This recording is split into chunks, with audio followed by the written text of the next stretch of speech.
the confidence that like a cloak enveloped each man for whom one mighty leader shone. Position, numbers, courage scarcely mattered without superior judgment from that mind whose insights formed of potencies all scattered, a specimen of living force refined. And such a man of military genius, renowned for virtues as for triumphs grand, was the noble, chaste, and stalwart general, Eustace, acclaimed by all as one born to command. A solitary star, his natural brilliance broke through the darkened clouds of pagan vice, a paragon of justice, strength, and prudence, whose valor called forth valorous sacrifice. To the timid and the anxious, strength was given, and help to the unfortunate unasked. The contrite who had erred were fast forgiven. In him dwelt calm benignity unmasked. This pagan, then, was singled out by Providence, for the God of goodness doth all good repay.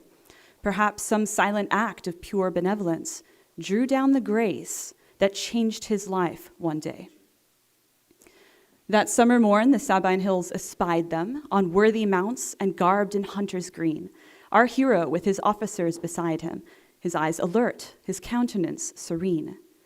At length they found their cervine herd a-grazing, and bore upon them ardent in the chase. But Eustace on another prize was gazing, a stag of most majestic poise and grace. Into the forest sped the splendid vision, and Eustace spurred his steed in hot pursuit. Excitement so impelled him in his mission, he spurned all dangers there along the route. Both woods and swamp in turn failed to deter that will so unaccustomed to defeat. 2 hours passed, then 3, and still the spur confirmed the quest was as yet incomplete. Straight up a bouldered mountainside they raced. The rough descent that followed slowed them not. Hoofs thundered on till suddenly he faced, on yonder precipice, his prize long sought. This moment was the time God's love had chosen, this desolate ravine, the very place. Low in the sky, a fiery sun hung frozen, when hunter's eyes fixed on the hunted's face.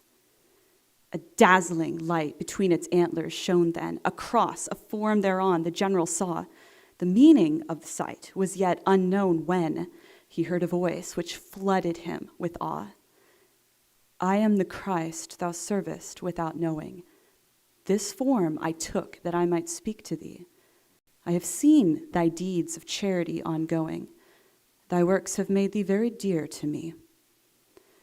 Brave Eustace, now in terror and confusion, dismounted and now trembling on the ground. What means this holy marvelous locution? Whose voice is this which holds my heart so bound? 'Tis Jesus Christ who speaks, Lord of creation, who fashioned living man from earthly clay, and when he fell, to save him from damnation, was killed himself, but rose on the 3rd day. Make haste now, Eustace, back into the city, for the pastor prince of Christians hideth there. Beg him into my kingdom to admit thee. Prince shalt thou be as well, and son and heir. Then pierced his very soul a heavenly ray of grace and truth he saw with clarity. Not till the dawn turned starry skies to gray did he awake from his sweet reverie. Those hours he had spent in contemplation enkindled in his heart a burning fire of gratitude and zealous aspiration to tell the dead they might to life aspire. Our newly conquered champion had no notion, as he commenced his arduous trek home, how panic grew in her whose heart's devotion had missed him at his residence in Rome. His lovely, young, and amiable wife had watched all night, overwhelmed by haunting fears. What accident, what unexpected strife detained him these long hours so like to years? Starting from a moment's dread repose in which delusive dreams colored her thoughts, Stella saw her maid approach and swiftly rose, expecting news of enemy onslaughts. Most gentle lady, Rufus begs an audience. 'Twas he who last saw Eustace on the hunt. Quick, Sylvia, cried she, bring him to my presence. And when he came, said, Pray, good sir, be blunt. For what cause wert thou separated from him, true soldier that thou art and loyal friend? Has he fallen? Lies his body in some chasm? Speak, I cannot with this agony contend. Upon his halbert leaned the troubled veteran, and when he spoke, his voice trembled with grief. What would I give that yesterday had not been? I fear my words will bring thee small relief. Then told he of his turning round to just see the mighty stag with mighty steed behind. The hours they strained to hear the horn of victory. The hours more they searched but could not find. The life stream of my blood is far less precious to me than is the safety of thy Lord. Do not lose hope. This day will not prove fruitless. We'll find him. This I swear upon my sword. His oath delivered, Rufus quickly stepped out, his soul in anguish at her perfect pain, when faintly from the courtyard came the glad shout, "Our general lives!" Oh, glorious refrain! Let only those who felt the thunderbolt of dread so deep it scarcely hope allowed presume to know the power of that jolt, which raised from Stella's heart such heavy cloud. She flew to the veranda where the noon sun beat harshly on the crowd that gathered round. She saw them not, her gaze so fixed on that one whose dignity belied fatigue profound.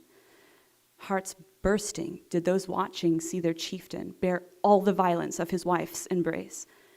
They noticed how his words to her were brief, and they wondered at the ardor on his face.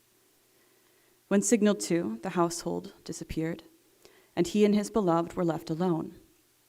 She clung to him, her lord and life revered.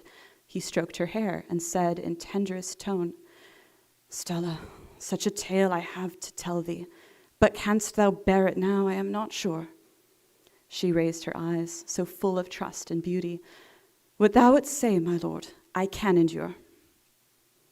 Relying on her strength and heaven's aid, with tears he told the vision he had seen, and how the God who man and all things made revealed himself in that remote ravine.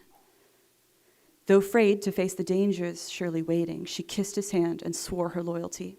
Her generous heart could not bear hesitating. "If thou art Christian, I wish too to be." That night, having secured a trusted guide, they with their sons into the darkness stole. They feared not him whose edict they defied, for free they were 'neath true love's sweet control.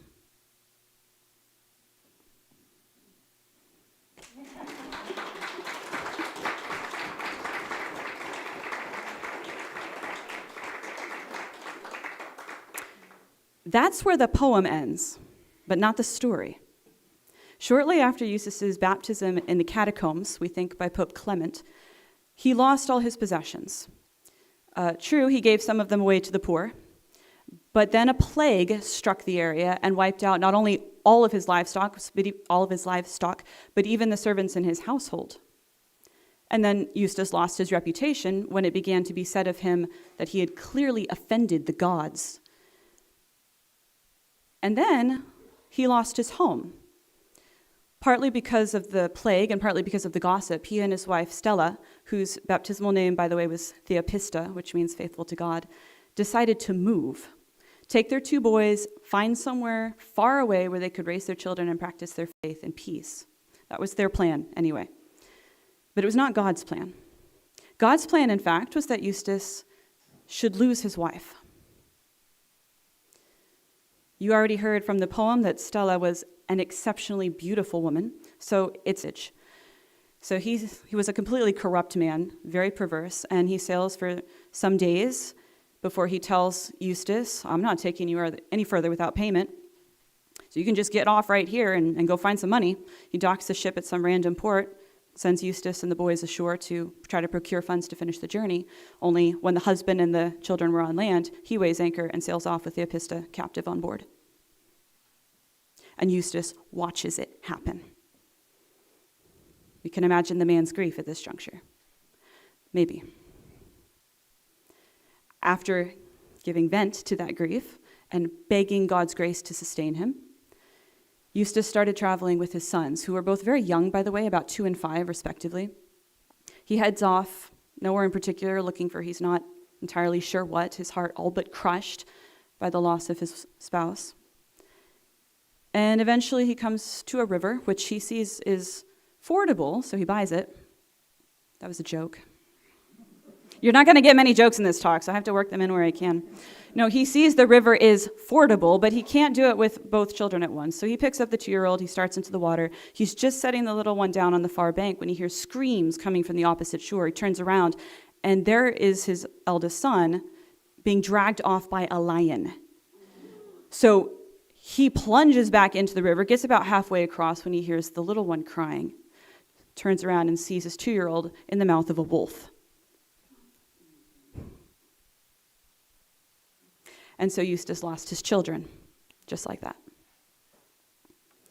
Having at that point lost pretty much everything he had to lose, Eustace lost himself, so to speak, when he disappeared to the outside world, living for the next 16 years as an obscure farmer, until the end of the story, which I'm not going to tell you until the end of this talk. Because I'm mean. But at least I'm not haphazard. I use the story of St. Eustace very deliberately because now when I define helplessness, you will have some very concrete images in your mind. This talk is called Blessed Are the Helpless. Helplessness on a natural level can be either of two things. It can either be a subjective feeling, or it can be an objective state. And very often it's both at the same time. Okay, think of Stella at home frantic because her husband hadn't returned from the hunting trip. She felt like she couldn't do anything to help find him wherever he was. How helpless she was objectively, well, Eustace's men were out there looking for him. So she had that little bit of help, and note, with the little bit of help, she was able to hold on to a little bit of hope. On the other hand, Eustace, watching his children get carried off by wild animals, was in an objective state of helplessness. He can't catch the animals. He has no weapons. He can't shoot them or throw a knife at them or something. He can't track them after the fact. There's no one to call out to. All he could possibly do is watch the tragedy play out in front of him. Helplessly. And because helplessly, hopelessly also. At least on the natural level. Why do I say that? Because supernaturally speaking, Catholics, there is no such thing as supernatural helplessness, is there? It doesn't exist. Adjutorium nostrum in nomine Domini. And you say? Qui fecit caelum et terram. We're going to practice that one. Adjutorium nostrum in nomine Domini. Our help is in the name of the Lord, who made heaven and earth. We say we believe this, but do we really? If we really believed that the God who created the universe is our Father, that he loves us tenderly, that he arranges all the circumstances in our lives so as to maximize our ability to save our souls, how could we ever feel anything but the sweet, all-pervading, peaceful confidence of the saints? The truth is, I think, that while we may believe that God loves us, that his providence cares for us, we don't really appreciate it. It has not really sunk in. Our faith is there, but it's weak. And maybe the harder truth is that we are weak.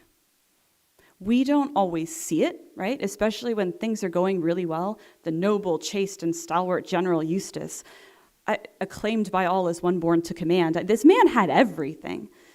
He had influence, he had a dazzling career, a gorgeous wife, an attractive country villa, he had the loyalty of his soldiers, the approval of his emperor, the adoration of his sons, the adulation of the masses. He had it all. And yet he was so weak, so powerless, that he couldn't prevent or stop any of those goods from being taken from him, one after the other.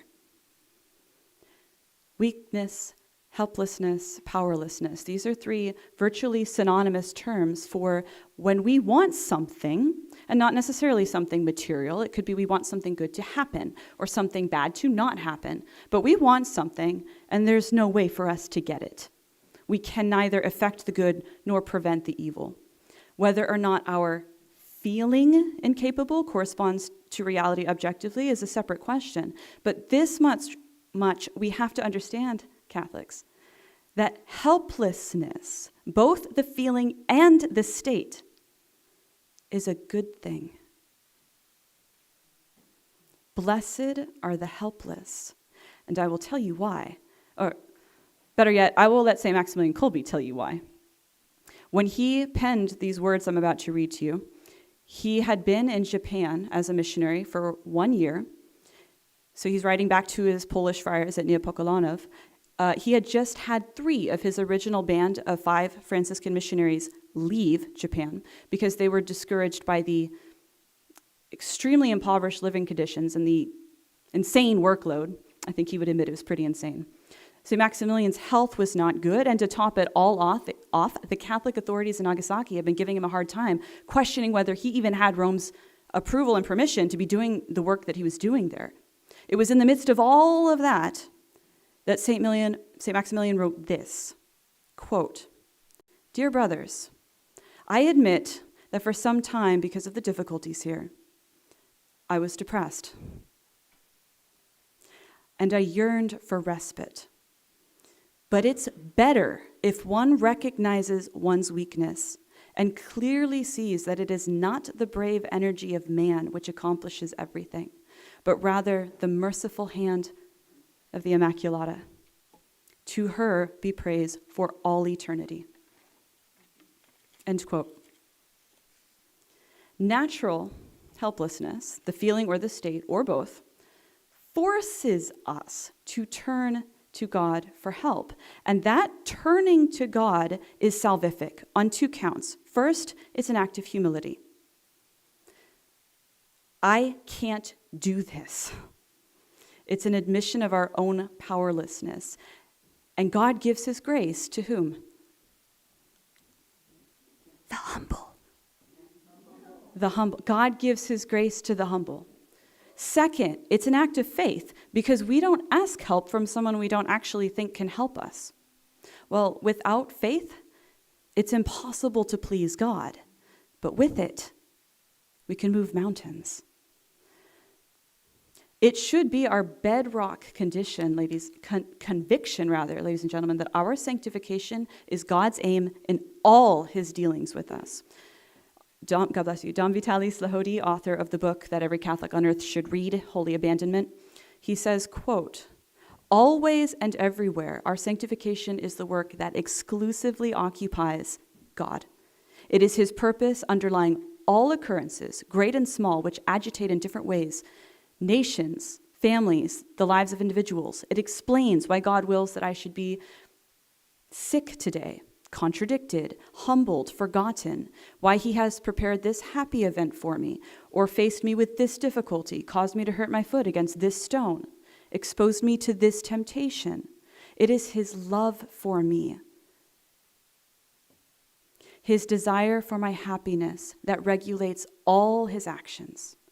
With what confidence and docility we should submit and correspond to his guidance if we better understood his merciful ways." End quote. Sanctity, union, peace in this life, and eternal bliss forever in heaven, aren't these worth the sometimes unpleasant, sometimes devastating experience of being brought face to face with our own weakness? Maybe you've had that experience already. Maybe more than once. Maybe you are right now in the midst of a trial with no visible light at the end of the tunnel. Maybe you've been feeling helpless for some time, cognizant to whatever degree that God is your one weakness in a situation that, barring a miracle, is absolutely impossible to resolve.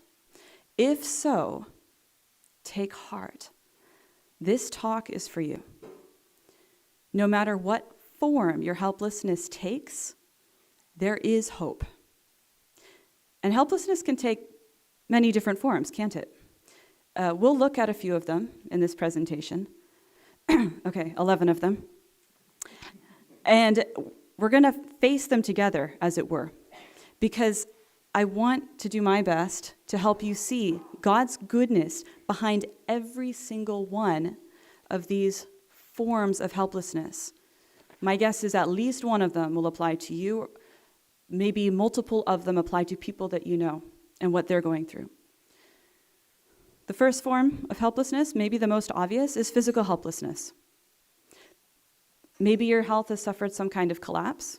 Maybe an accident or even just age has made you incapable of fulfilling your normal duties, going about your normal life. Take heart. There have been many, many saints who have been exactly where you are now. Think of St. Anthony of Padua, who had sailed from Italy to Morocco with this zeal to work for the conversion of the Mohammedans and die a martyr. Instead, he got sick while on board the ship. Remember this story? He's so sick that for weeks he can't even get off the boat. And in the end, he still can't get off. He has to turn around, give up, sail, and go home, having done nothing ostensibly to spread the faith in Morocco. But that was all in God's providence, wasn't it? Or maybe you've been praying your heart out for a cure. By all means, continue to do so, but cast a glance from now and then at St. Zélie Martin, St. Therese's mother, diagnosed with breast cancer when the youngest of her 5 children was only 4 years old. She traveled to Lourdes with her husband, imploring Our Lady for a cure, only to return home and die a few weeks later. But from heaven, she would lovingly watch over those same daughters. Particularly, we can imagine St. Therese, who is now hailed as one of the greatest saints of modern times. Illness is a very mysterious thing, ladies and gentlemen.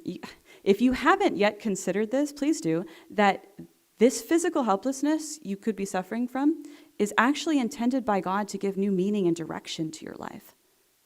Think of St. Ignatius of Loyola, bedridden for almost 9 months after his leg was nearly blown off by a cannonball. Where would he have been without that affliction? Think of St. Gabrielle Possenti's vow that if he recovered from his sickness, he would join a religious order. Or my favorite example, Giovanni Mastai Ferretti. As a seminarian, he prayed at the Holy House of Loreto in Rome, asking to be cured of his epilepsy so that he could be ordained to the priesthood. And he promised God that if he received this cure, he would never refuse any other cross that heaven wanted to offer him. So God took away the epilepsy and gave him the papacy. We now know him as Pius IX. Watch out for prayers like that. Blessed, though, are the physically helpless. In the words of Cardinal Mary Delval, Secretary of State to St. Pius X, quote, "I rejoice with you. What could possibly be more useful to a soul than that the Lord permit sickness to prevent you from following the normal course of your activities? This is a great privilege and grace that he bestows upon you. To live more intimately with God and for the love of God, to increase your spirit of prayer and self-mortification, to renounce from hour to hour external satisfactions and the distractions of your senses. This is an ineffable joy, a dynamic of peace, and an apostolate that will save souls," end quote. Blessed are the physically helpless. Blessed, too, get it, too, are the financially helpless. Maybe your source of income or the amount of your savings is currently insufficient or non-existent. Take heart. St. Maximilian was convinced, and he taught his friars that, quote, "poverty is an inexhaustible treasure of divine providence," end quote. Our Heavenly Father knows that we have need of the things that we would buy with the money that we don't have, nor is money difficult for him to get or to give to us. It's not that having financial security is a bad thing, but blessed are those who are forced to depend upon God and his munificence in a radical way. When one thinks only of God, St. Francis de Sales says, and confides entirely in him, trying to serve him faithfully, quote, "God takes care of him." The greater the confidence placed in him, the greater his care. Nor is there any danger of his care failing, since he has an infinite love for those who trust in him, end quote. So I repeat, blessed are the financially helpless. Blessed, 2, 3, are the domestically helpless. I'm not sure if that's a word, but it works, right? Maybe you're a young person having difficulties at home with your parents. Think of St. Catherine of Siena. Her parents turned her into the Cinderella of the household, okay, forcing her to do menial tasks far below her station as a punishment for what they considered her overly piousness. We're just going to make up words this talk, I can tell. Think also of St. Margaret of Castello. The poor thing was a hunchback whose parents were so ashamed of her physical deformities that they turned her into the Rapunzel of the town, literally locking her away in a room for years. Then again, maybe you're a parent having difficulty with your children. You might just pray to St. Ludmila of Bohemia, whose son Boleslaus murdered his brother in order to seize power in the kingdom. Or maybe you're someone running into problems with your siblings. Try and appeal to St. Peter Damian. When his parents died when he was a little boy, he was adopted by one of his older brothers, who treated him like a slave for the next 6 years, subjecting him to heartless physical and emotional neglect. Or maybe you're suffering because of your spouse. St. Margaret of Cortona's husband, some say she wasn't even married to him, was wild and dissolute and ended up dying by being killed in one of those famous Italian interfamily feuds. So whatever the cross in your family, I urge you to take to heart these words of Père Avignon, quote, "There is no more powerful means of converting souls than prayer, intimate, familiar, burning prayer, which moves and bends the heart of God towards the sinner for whose return you are asking. Interior souls, souls of prayer, save their brothers of disorder without even suspecting it. A word prepared in prayer enters, penetrates, and gains a soul," end quote. Blessed are the domestically helpless who have no choice but to throw themselves into such prayer. God does hear you. He will answer when the time is right. Blessed, too, are the socially helpless. Here we are, seemingly on the brink of a nuclear war. I don't know if you've ever felt on occasion that, intense desire to just march into Washington, D.C. and wring some white-collar necks, followed by the rather sobering knowledge that, it doesn't really work like that. Be really nice. You know who comes to mind here? Claudia, the wife of Pontius Pilate. Think about this. Think how that woman felt as she listened to her husband basically tell the Jews, fine, have it your way. That she knew our Lord was innocent, and she knew her husband knew that he was totally innocent, but there was nothing she could do about it except stand there and watch and weep. There's a tradition in the Eastern Church that she converted and was baptized. They consider her a saint, St. Claudia, and her feast day is October 27th, coming up. So take heart. Just because you're a nobody in the socio-political world doesn't mean you can't change the world just by fulfilling the role that God gave you. If you're ever feeling dejected by the decisions of bad men in authority, you might pray to St. Claudia. Or maybe to think of Marguerite Sanson. Does that name mean anything to anybody? She was an Italian seamstress who married a postman. Their son grew up to be Pius X. Maybe they couldn't personally change the world, but think what the world would be without them having lived their vocations. St. Maximilian said, quote, "Our position in the natural order depends on our work, our abilities, our circumstances. But in the supernatural order, we can achieve and effect immeasurable influence," end quote. And it's true. Blessed are the socially helpless who, by faith, can achieve what so many of the big-name political, even ecclesiastical activists can't. Blessed, too, are the apostolically helpless. Does that work? Okay, if I'm going to make up words, I might as well have fun with it, right? I met a lady at a talk I gave in East Boston last spring who asked me with tears in her eyes why it was that none of her relatives were converting. She had been praying and making sacrifices for her loved ones for decades with no apparent results, none. And she asked me, "What am I doing wrong?" I used the generally infuriating tactic of answering her question with another question. I said, Do you know how many souls Our Lady converted while she was on earth? Do you know?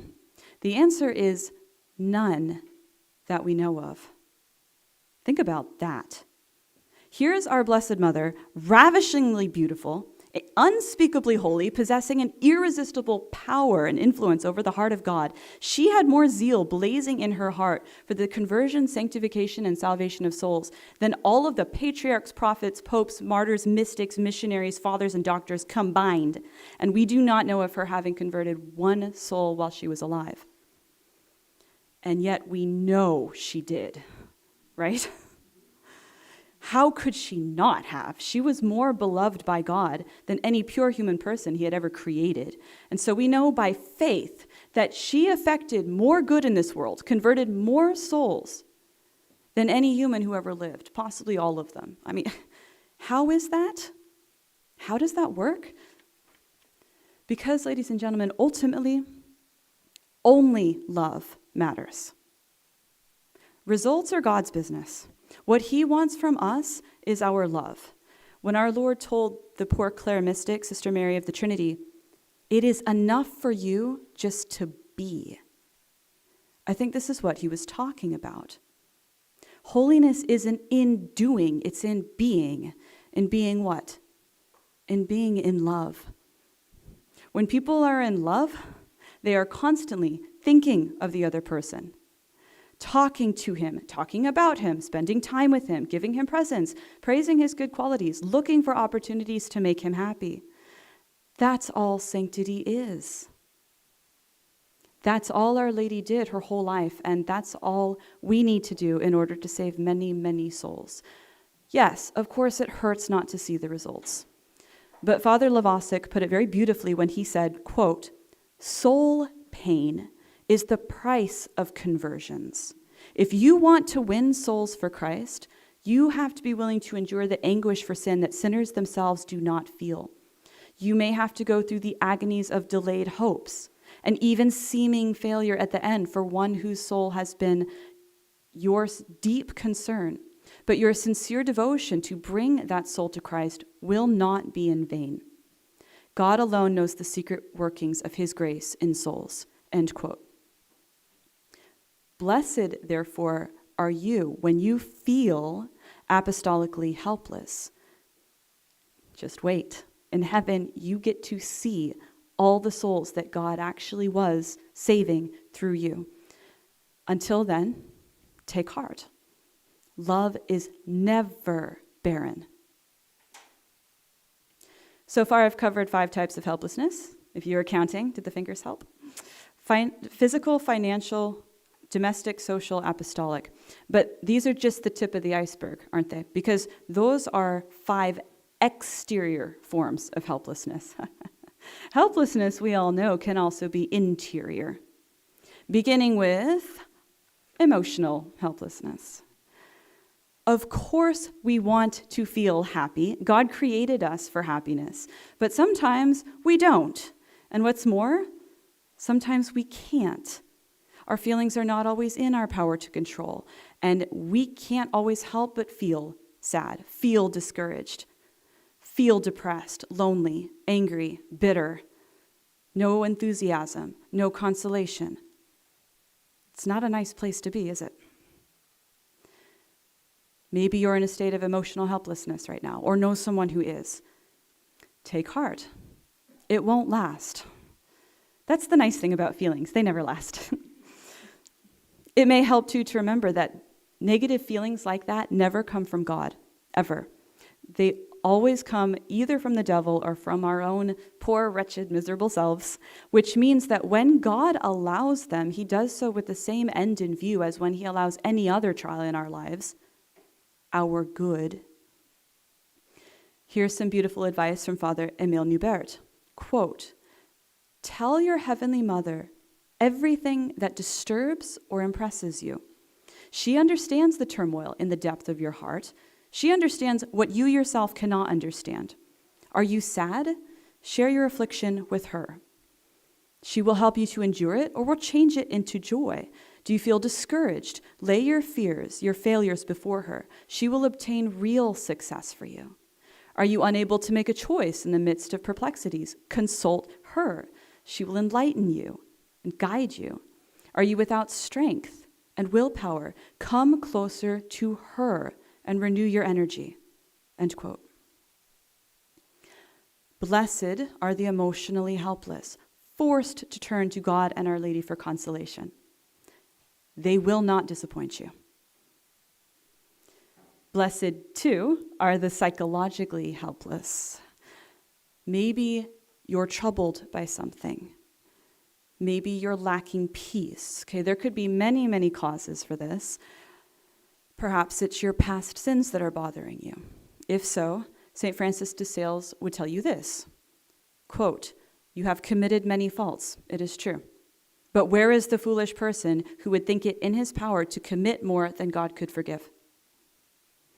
It is true indeed that at the sight of our past sins, we should always be in fear and sorrow, but we should not remain thus. We should pass beyond this resting place and call faith, hope, and charity to our assistance. Then our most bitter sorrow will be changed into peace, and our servile fear will become chaste and filial, and that distrust of ourselves, like a piece of exceeding bitter aloes, will be sweetened by the sugar of our confidence in God." End quote. Then again, maybe it's not your sins, but somebody else's that are disturbing your peace. Maybe some betrayal in your past or some abuse. The answer is to forgive the person who hurt you. If you don't know how, ask Our Lady. Maybe you're wrestling with certain temptations. Impurity, perhaps, resentfulness. St. Francis de Sales is very encouraging on this point too. He says, quote, "So long as the temptation displeases you, there's nothing to fear. For why does it displease you but because you do not approve of it? These importunate temptations come from the malice of the devil, but the pain we feel on their account comes from the mercy of God, who, from the enemy's own wickedness, draws a holy tribulation by which he refines us as gold intended for his treasury. I say then that your temptations are from the devil and from hell, but your afflictions are from God and from heaven. Despise the vain allurement, embrace the precious tribulation." End quote. Inasmuch as psychological helplessness could be defined really in terms of the state of not feeling at peace, I would also encourage you to ponder the words of the Carthusian author who said, he observed, quote, "We often confuse not having peace with not being aware of the peace that we actually possess. We should get into the habit of believing in the peace of our soul so long as we are not conscious of any grave fault. What is peace, after all, but God's presence in us? Provided, therefore, we have not offended him gravely, God is there." End quote. Blessed, then, are the psychologically helpless, forced to rely by faith on realities deeper than their passing impressions, and because deeper, therefore more real. Blessed, too, are the intellectually helpless. I almost wanted to call them educationally helpless. Neither of them, those terms, quite satisfies me, but I'm talking about someone who's a catechumen or a convert, or maybe even a cradle Catholic, but you feel the inadequacy of your formation in the faith. Maybe a priest who knows that his seminary training was not what it ought to have been. You have this sense that there's so much to learn, so much that you should know, but realistically, you don't have the time for study. There is hope for you. Remember the words of St. Thomas Aquinas to the man who came to him, said, "What do I do to become learned?" St. Thomas said, "Read only one book, but read it thoroughly." And St. Giles of Assisi would add, "and live it," because he said a man only knows as much as he puts into practice. This is very good news for someone who might see themselves as intellectually or educationally helpless. Yours is definitely a feeling, not a state. Find that one book. I recommend Holy Abandonment by Don Vitalis Lahodi. Read it, live it. You don't have to limit yourself to one book, but don't get discouraged if that really is all you can do. That's okay. Blessed are those who are forced to depend on God and his grace for their education. You're in good hands. Blessed too are the morally helpless. Maybe you were taught your faith well, but because of an absence of edifying or enthusiastic Catholics in your life, or maybe because of the presence of disedifying ones, you don't have the convictions to live according to the principles of that faith. You're not alone. Would you believe it? There have been many, many saints who were where you feel you are now, in a morally helpless state. Do you remember St. Gabrielle Possenti I mentioned just a few minutes ago? Okay, he made a vow to Our Lady to become a religious if she cured him of his illness. He was at death's door. Well, she did, and he didn't. He went right back to his former party boy lifestyle. This was a rich Italian nobleman, handsome, vain as anything, scented oils in his hair, the whole 9 yards. And he got sick again. And he felt super guilty, and he promised, Blessed Mother, if you cure me, I absolutely will dedicate my life to God's service as a monk. So she cured him again. Did he enter religion? No. Trade parties for poverty? I'm sorry. All the sanguines in the room should be able to appreciate why that didn't really appeal. It took a major, major grace from Our Lady to finally bring him to his knees and compel him to keep his holy resolution. Morally helpless for a long time. Think too of St. Teresa of Avila. She enters the Carmelites at about 20 years old and then spends the next 20 years living in a state of tepidity, going from bursts of fervor to periods of lukewarmness, despising herself for it, but lacking the moral strength to commit herself to an honest striving for perfection, which is what the religious life is. And it took our Lord literally, I'm sure you know this story, showing her her place in hell to rescue her from that morally helpless state. But she was rescued. So take heart, you can be too. We must not forget Dom Mary Eugene Boylan, author of This Tremendous Lover. He says, quote, that our sanctification is to be more the work of God than our own work. That God's plan is to glorify himself by his mercy, and that mercy is most glorified when it is exercised towards great misery. The more difficult the work and the less claim we have to God's help for it, the more will his mercy be glorified in making us saints. Therefore, our very hopelessness is a reason for hoping without limit. End quote. So you see, blessed are the morally helpless. Be assured that God allows you to feel weak in order that more glory may redound to him when his grace overcomes your weakness. Because it can and it will if you let it. Blessed, too, are the directionally helpless. Maybe you are open to following God's will, his plan for your life, or his wish for how you should act in this particular situation, but you don't know what that will, plan, wish is. Or maybe you thought you knew, but suddenly that image has been shredded, and you're left hopelessly looking at the tatters, like the man I came in contact with through the convent fundraising project. He converted to the faith in order to marry this beautiful Catholic woman, only to have her get involved in the occult after the marriage, lose the faith a year later, and then later leave him as well. Like, I thought I was supposed to be a Catholic husband and father. Now what? Or like the poor Franciscan friars of the Immaculate, whose holy life and apostolate were virtually sabotaged in 2013 by Pope Francis.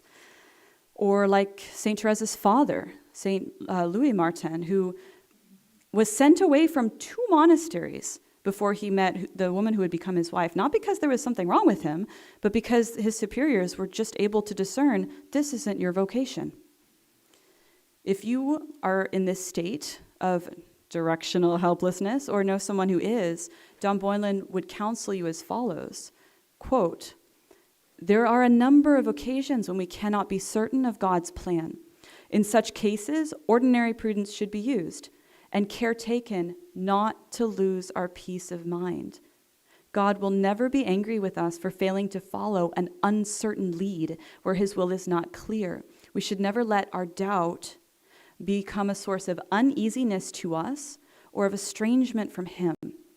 Prayer, meditation, and readiness to do what God wills always bring sufficient light for the next step.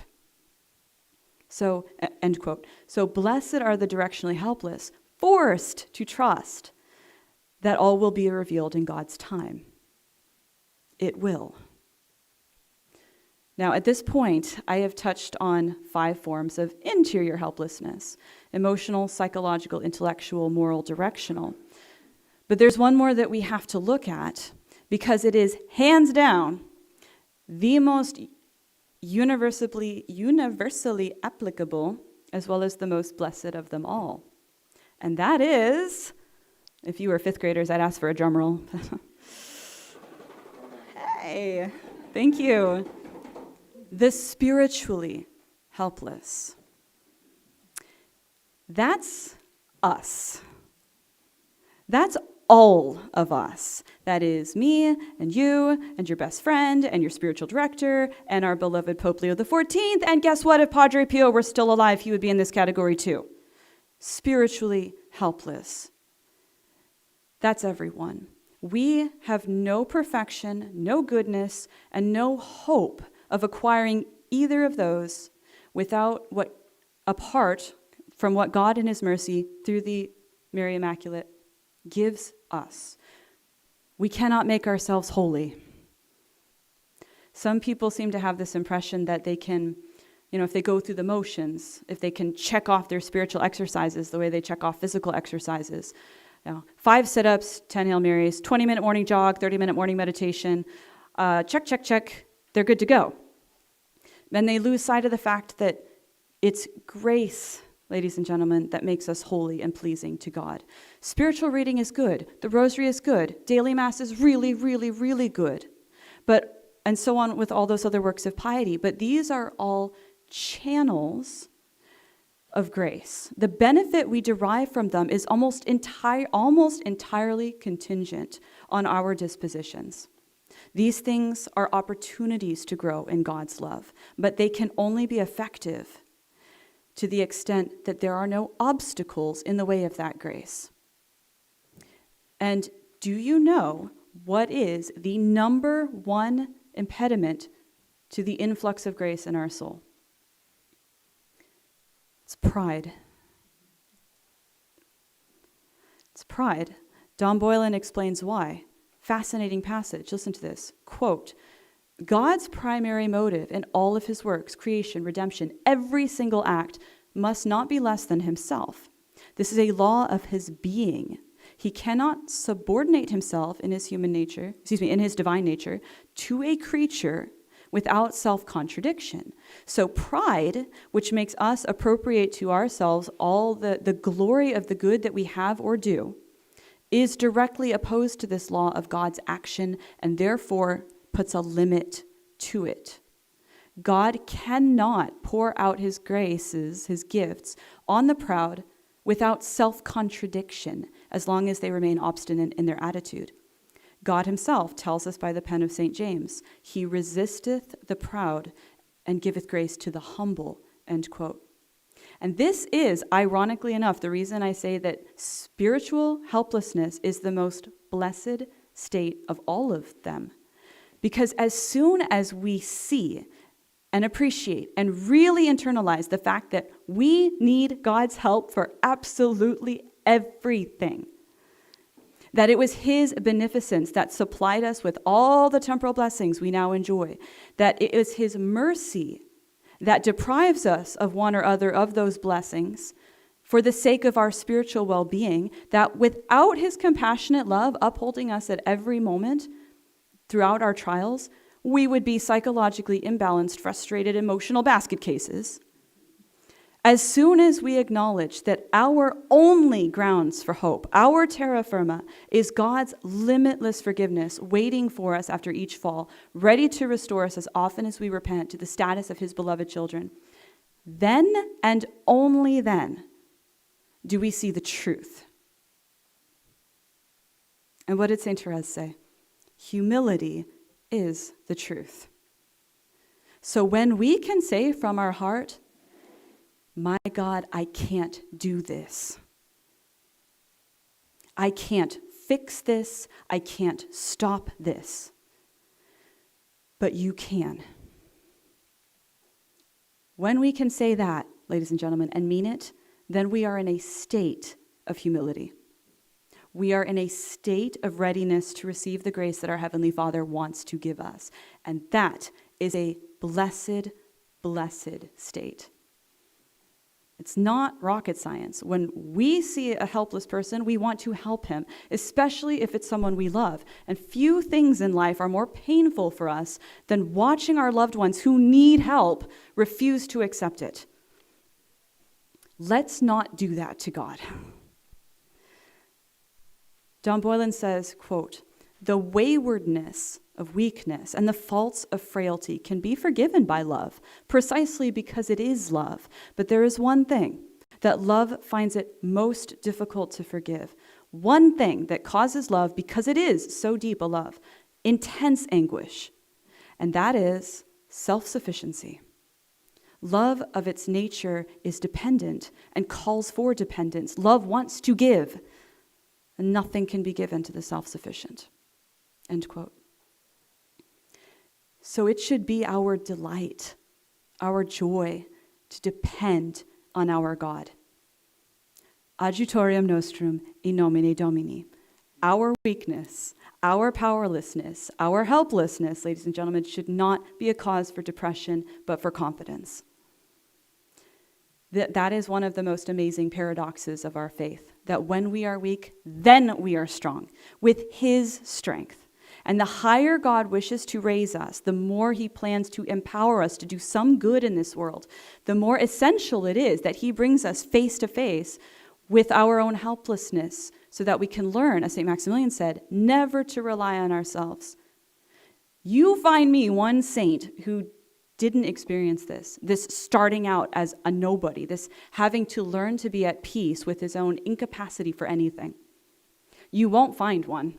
From our Old Testament giants like Joseph and Moses and Job and Esther, to our New Testament heroes like St. Paul, St. Thomas Aquinas, St. Francis of Assisi, St. Ignatius of Loyola, okay, on and on and on. Every single one of them is a case study in the weak things of this world God hath chosen, that He may confound the strong. And I know you know all this. I do know that. It's just a question of being reminded from time to time, right? Because we're human. We forget. We get busy living our daily lives. And, dedicating time to the contemplation of our own helplessness just doesn't always make it to the top of our to-do list. God understands. He does. And that's why He gives us reminders. And the trial that you are going through right now, that is His reminder. His way of saying, you need me, and I'm here for you. It's a strange thought, isn't it? That God wants to be needed by us. That He, the omnipotent God, actually desires us to turn to Him and beg His help, precisely so that He can help us. And He will, just as He helped St. Eustace. I think I owe you an ending now. The help that God afforded St. Eustace was the grace to carry the burden of the memory of his wife and children for 16 years as he lived and worked as some obscure farmer in some remote corner of the Roman Empire. A nobody. Until one day, 2 men show up in the area. They had been scouring the empire, they said, by order of the Emperor Hadrian. Barbarian tribes had been causing trouble on the eastern border, and the General Eustace, rumored to be still alive, must be found and reinstated at the head of the mighty Roman legions. And so, Eustace emerged from his life of obscurity, found himself once more the idol of the Roman populace. 2 years he was on campaign in Persia, and he was successful in all of his undertakings. What's more, at the tail end of those 2 years, he had the unspeakable joy of being reunited with his sons, both of whom had been rescued by strangers from the wild animals that had carried them off. And they had grown up on opposite sides of the river, without knowing it, of course, within miles of each other. So as young men, they both joined the Roman military. They met in the army. They became friends. And it was when they were telling themselves what they remembered of their respective childhoods that they realized they were brothers. And then they went to tell the news to their general. Insert magical fairy tale moment here. Shortly before returning to Rome, a very happy Eustace camped his army at the farm of a widow woman who gathered all her courage to beg an audience with him and beg him to take her back to the city of Rome with him, because she herself was from there originally, and as she is talking to this man, she recognizes her husband. The Epista, you will be very glad to know, was in no wise injured by that villainous sea captain.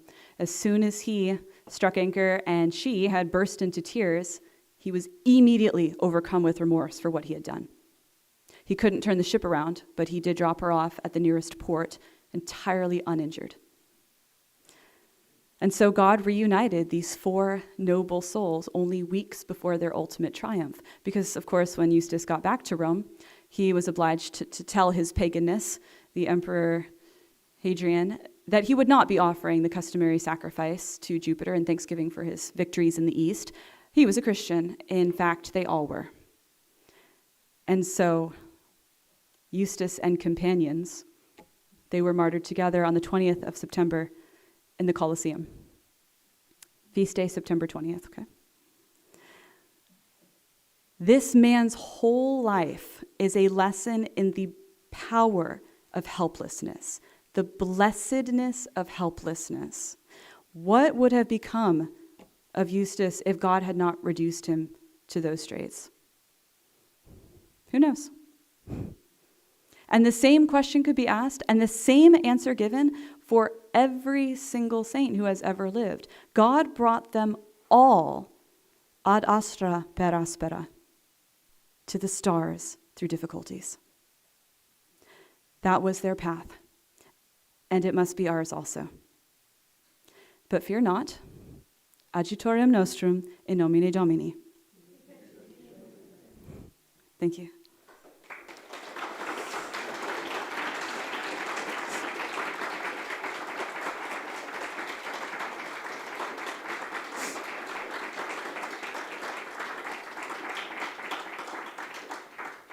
Now I have a question for you. Did you like the talk? Okay, it had a few really good, encouraging, beautiful quotes in it, yes? Okay. Wouldn't it be great if there were a book full of super, ultra, uplifting, restabilizing passages like that, so that anytime you're suffering anything, you could just flip open this book and get back on your horse shot of spiritual espresso? Did you know spiritual espresso comes in different flavors? The get back on your horse happens to be my favorite, but you might have your own favorite. Wouldn't it be amazing if you could read what the saints themselves have said about topics like trials and temptations and desolation and sickness and death and the end of the world, all under one cover? Would you buy such a book?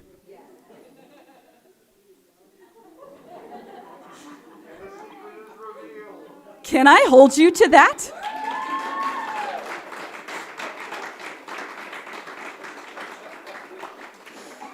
Ladies and gentlemen, the book in my hands is called Spes Nostra, Profound Words of Encouragement and Consolation for Weary Members of the Mystical Body.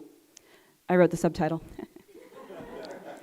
Every single quote in my talk was taken either from this book or from the two others in the trilogy that aren't published yet. This book, Spes Nostra, is a gold mine of encouragement. It has quotes from 69 canonized saints, 93 holy priests, religious, and lay people. It has over 800 passages culled from over 200 books. And we published it for you.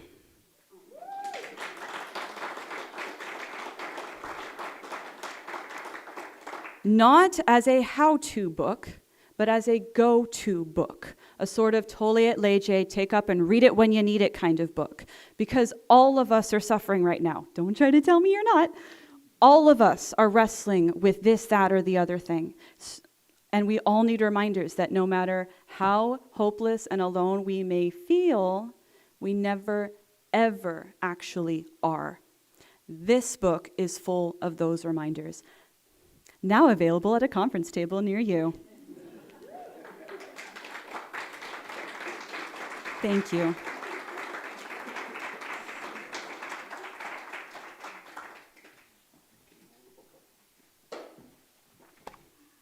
People want to see. Excellent. Don't sound like coffee. I'm buying the first 20, so you better hurry. That's all we have with us. Please don't. Y'all are out of luck. All right, brother André is up next. You have 15 minutes to stretch your legs. Where's Miss Eleanor? Y'all. And meet us back here in 15 minutes at 3 o'clock for Brother André and Marie, correct? Yes.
All right.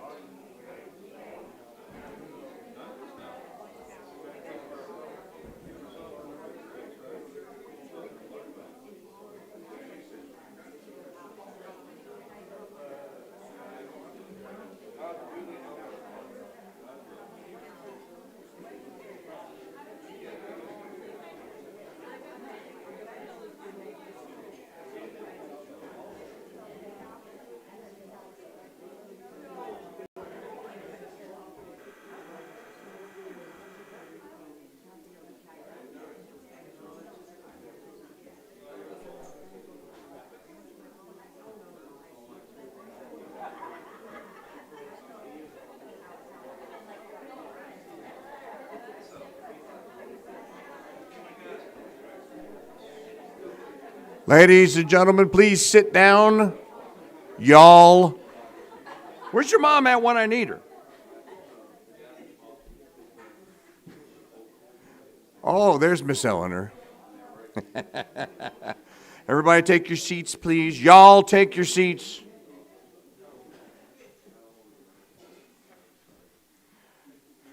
So I'm having to stand on my tippy toes because I'm standing in the shadow of a giant. Brother André. Do I really have to read the text, or can I just make it up as I go along? Of your bio. You can make it up. For me, you can make it up. Okay. So Brother André is taking the place of Hulk Hogan. He's our new brother. That's my introduction. Welcome back. Brother André Marie is going to regale us with his talk of... Now, brother, can you help me out with the pronunciation of the saying here? Is it Lerins or Lerins? Lerins. Okay, so he's French. Lerins. Brother is going to talk to us about a modern commonitory. The first 5 minutes of the talk will be explaining the word commonitory.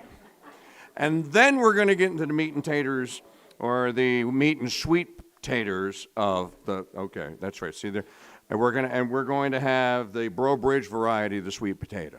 Okay, Beauregards, they call them. Where's Charles at? He would correct me on this. Well, Beauregard, actually. So the title of the talk is, brother, I really am straining here to try to get up to this microphone. No, I took it off. It was a factory recall. A modern commonitory, Saint Vincent of Lerins.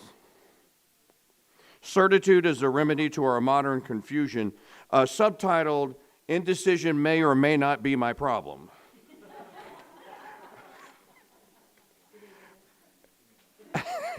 Some people got it, some didn't. Afterwards, do not leave. Well, actually, you can meander about. But I'm going to need you to be back here a little early because Mr. Carl is going to address us before Charles Coulombe. So we'll have a brief break after Brother, and then Charles will speak. So Brother André is a native of New Orleans. He, if I get the, so you went to Holy Cross? Yes. I almost said Jesuit. Oh, no, heavens no, I almost said Jesuit. I said Jesuit once, a brother went to Holy Cross. I didn't go to Jesuit. He also went to Louisiana State University, where we are still very proud that he was not a 63-year-old member of the band, but he was an 18-year-old member of the marching band. And he has been the prior here since 2002? Yeah, see, that's how I write these things down. I can't remember. Yes, 2002. I read the Cliff Notes, trust me. And if I get it wrong, there will be a DLEC session at the end and $100 per SWAT. There's Charles with the Beauregard sweet potatoes, just in time.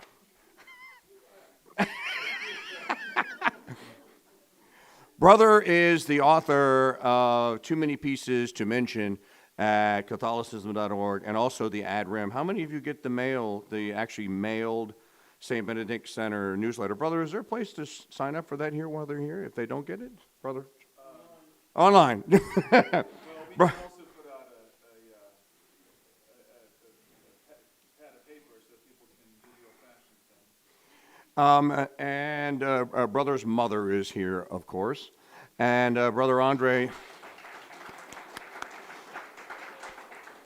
Brother André Marie is also, what episode are we up to? 478? I think we might be at 480 now. Is the host of a little radio, well, for all you young people, it's a podcast. For us old people, it's a radio show. A radio show called Reconquest. How many of you listen to Reconquest? Everyone should raise their hands. Just lie if you didn't. Just say, I'll listen to it after the fact. Reconquest, which is coming up on episode 480. It's 480 episodes since I conned him into doing it in 2015. And he sent me the now famous text message that he's regretted for the rest of his life. Mike, I'm in. No, it wasn't just in. I'm all in. And he has been all in ever since. Brother has been a guiding light for me in many of my travails of the faith and questions, because I can always turn to him. I think he is a scholar without equal in the Catholic ranks. Your work is very voluminous, too. I quoted you from just the other day in the argument about relics from a piece you wrote in 2006. And they're all on the website at Catholicism.org. He's a great friend. He's a great Louisianan. Yes, we still claim him. And he is the prior here at the St. Benedict Center. He's one of the people that I was mentioning earlier, kind of surreptitiously saying if you're getting aggravated at someone, just tap the brakes and back off. Remember, these guys y'all work really hard to put this on, and Brother works really hard as well. So please welcome Brother André Marie.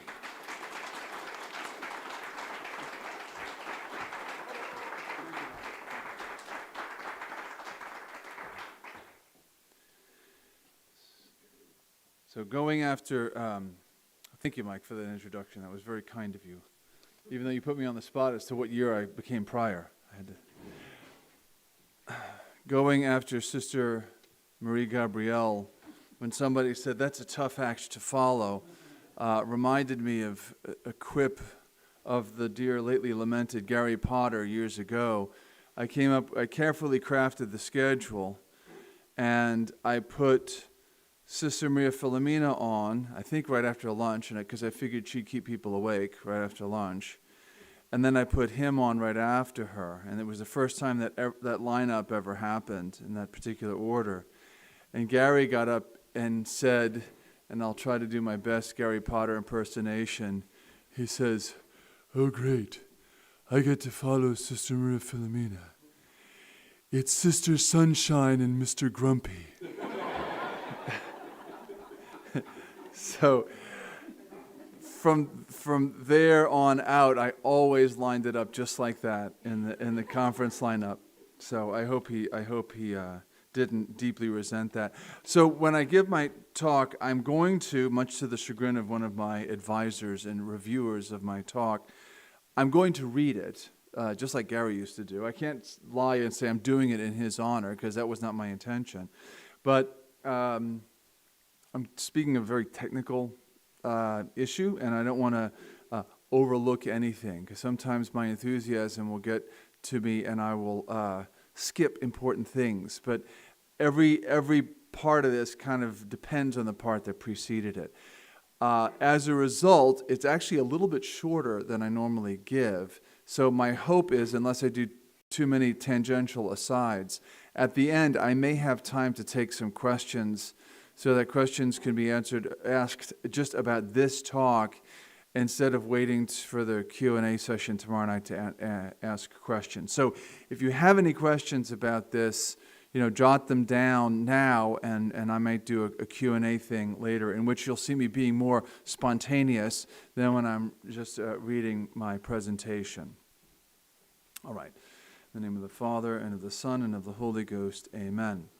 May you live in interesting times. So goes an ancient and proverbial Chinese curse, short and pithy, but packed with enigmatic Asiatic irony and paradox. Perhaps the most ironic and paradoxical thing about this ancient Chinese curse is that it originates in the correspondences of a prominent 19th century diplomatic family from Britain, who either mistakenly or falsely attributed it to the Chinese. Interesting, isn't it? Perhaps the ancient Chinese reference was only dry British humor. Dry, like James Bond's iconic Vesper martinis, shaken, not stirred. Perhaps the expression does have a certain allure, though. While interesting can mean intellectually stimulating or emotionally evocative, it can also imply an uneasy entrance into the terra incognita of change, the kind of change that our dear mentor, Brother Francis, said makes this life a vale of tears. Political unrest, geopolitical insecurity, economic turbulence, and epochal upheaval brought on by one revolution or another, these are the things that make for interesting times. Hic sunt leones, the medieval cartographers wrote on maps. Here are lions. Our present ecclesiastical atmosphere of confusion and disarray certainly do make for interesting times in the church, in this euphemistic sense of unrest, turbulence, upheaval, and revolution. We even have a lion, on the throne of Peter, which brings me to my subject. This talk, entitled A Modern Commonitory, St. Vincent of Lerins' Certitude as a Remedy to Our Modern Confusion, is my effort at helping us to comport ourselves with serene Christian virtue and inflexible Catholic fidelity during these interesting times in which we find ourselves. I'm approaching our modern quandary under one and only one formality, its doctrinal and moral confusion. We begin with a brief biographical sketch of this father of the church whose certitude I'm proposing as a remedy to these ills. St. Vincent of Lerins, who died around the year 445, somewhere between 445 and 450, they think they've located his death, was a Gaulish monk of the famous Abbey of Lerins on the largest of the Lerins Islands, the Ile Saint-Honorat, about a mile offshore of the French Riviera city of Cannes, which is so famous for its film festival in these times. I would call him French, but as the Germanic Franks had not yet migrated to that part of the world, the word would be anachronistic. The island gets its name from Saint Honoratus, who, along with Saint Caprasius, founded a monastery there around the year 410. While scholarly opinion is divided on the subject, some say that St. Patrick was formed there as a monk after his escape from slavery in Ireland and before becoming that great nation's apostle.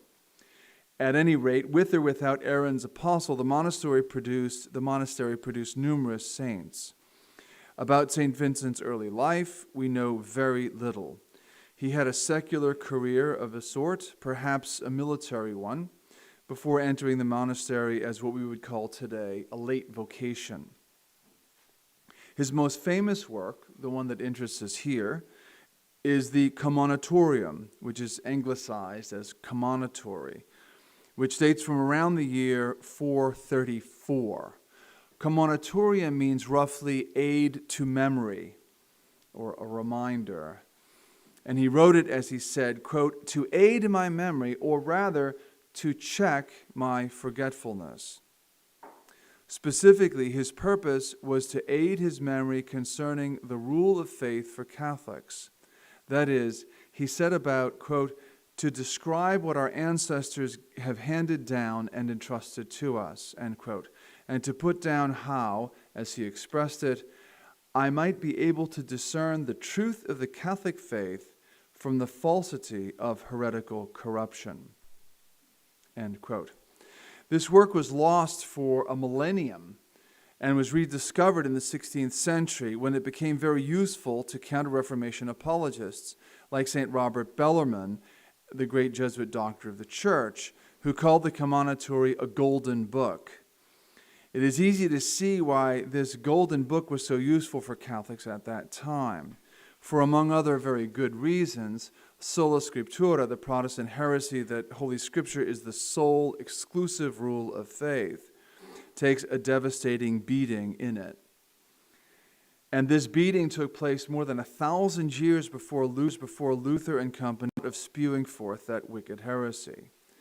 Later in the 19th century, St. John Cardinal Henry would cite St. Vincent multiple times in what is possibly known work, the Essay on the Development of Christian Doctrine. The intrepid abbot of Solesmes, Dom Prosper Guéranger, also referenced the Lerinian monk multiple times in his magisterial liturgical year, and explicitly cited the Vincentian canon, more on which in a little bit, as a fixed rule of Catholic orthodoxy, just as Newman did.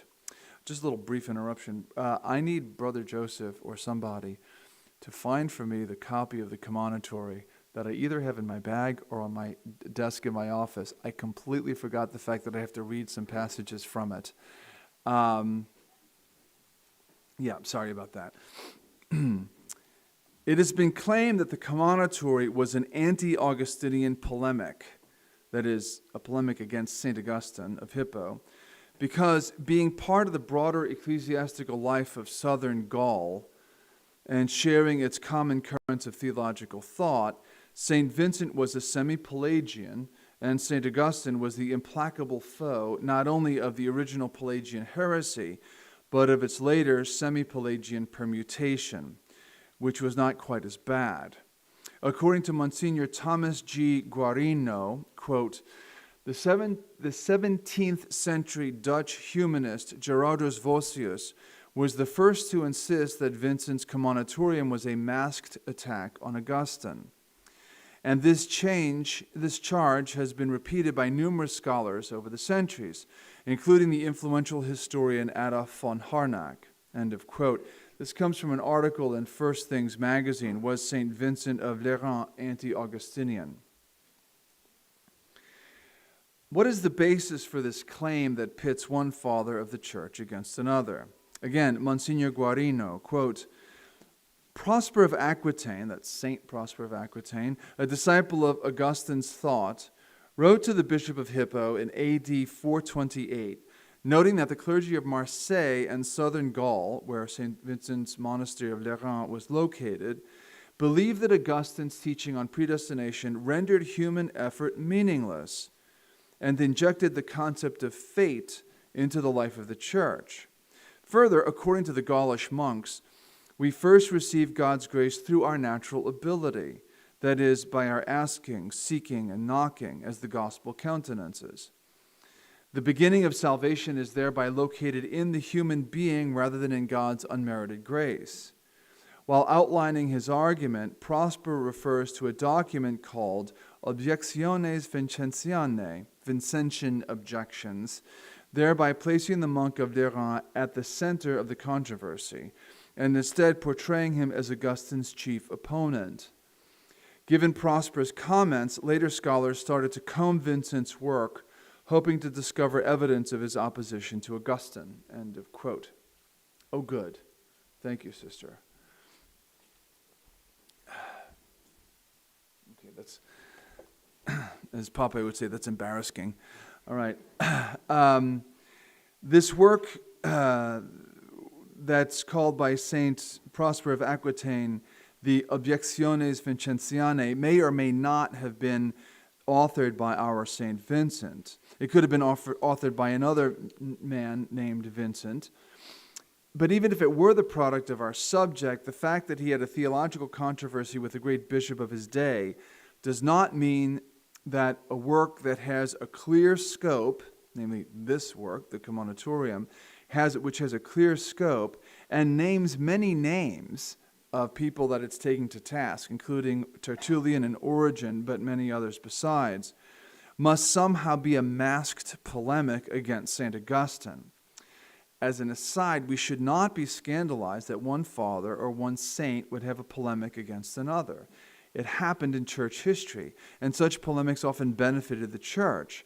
Don't forget St. Jerome's once calling St. Augustine a Numidian ant, which insult from the great Dalmatian curmudgeon at least has comical value for the church.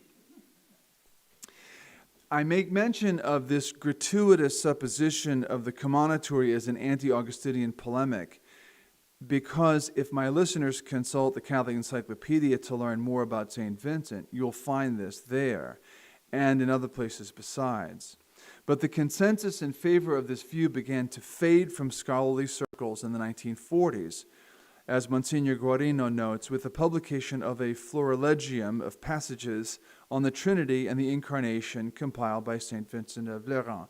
Now, a Florilegium, if you don't know, is like it's a collection of flowers. That's what it literally means. It's a collection of quotes from saints, usually, from respected sources. So a Florilegium could be a collection of quotes from different saints on different topics. If anybody's familiar with the book Scripture by Topic, or not Scripture by Topic, excuse me, Spiritual Diary. It's a lovely little book with a collection of pious quotes from the saints and little anecdotes. Sister Philomena, I think, is going to quote from it. That book is a Florilegium. That's exactly what a Florilegium is. So this book that was published in 1940, by the way, by a Spanish petrologist who discovered this work in a library, it's thought to be an authentically attributed work of St. Vincent of Lerins, which was previously unknown. It is none other than a collection of quotes from the works of St. Augustine on the Trinity and Incarnation. So it turns out that St. Vincent of Lerins was a great fan of St. Augustine.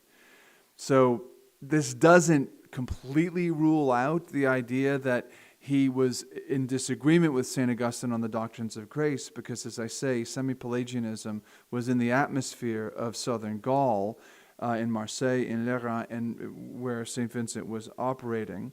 But still, it kind of put the death knell in the certitude that people had, that the Commonitory itself was a masked polemic against St. Augustine. This is the kind of stuff that Renaissance humanists and their later Enlightenment followers tended to do. They take some little thread and wrap a whole tapestry around it when there's nothing sufficient there to justify the conclusions.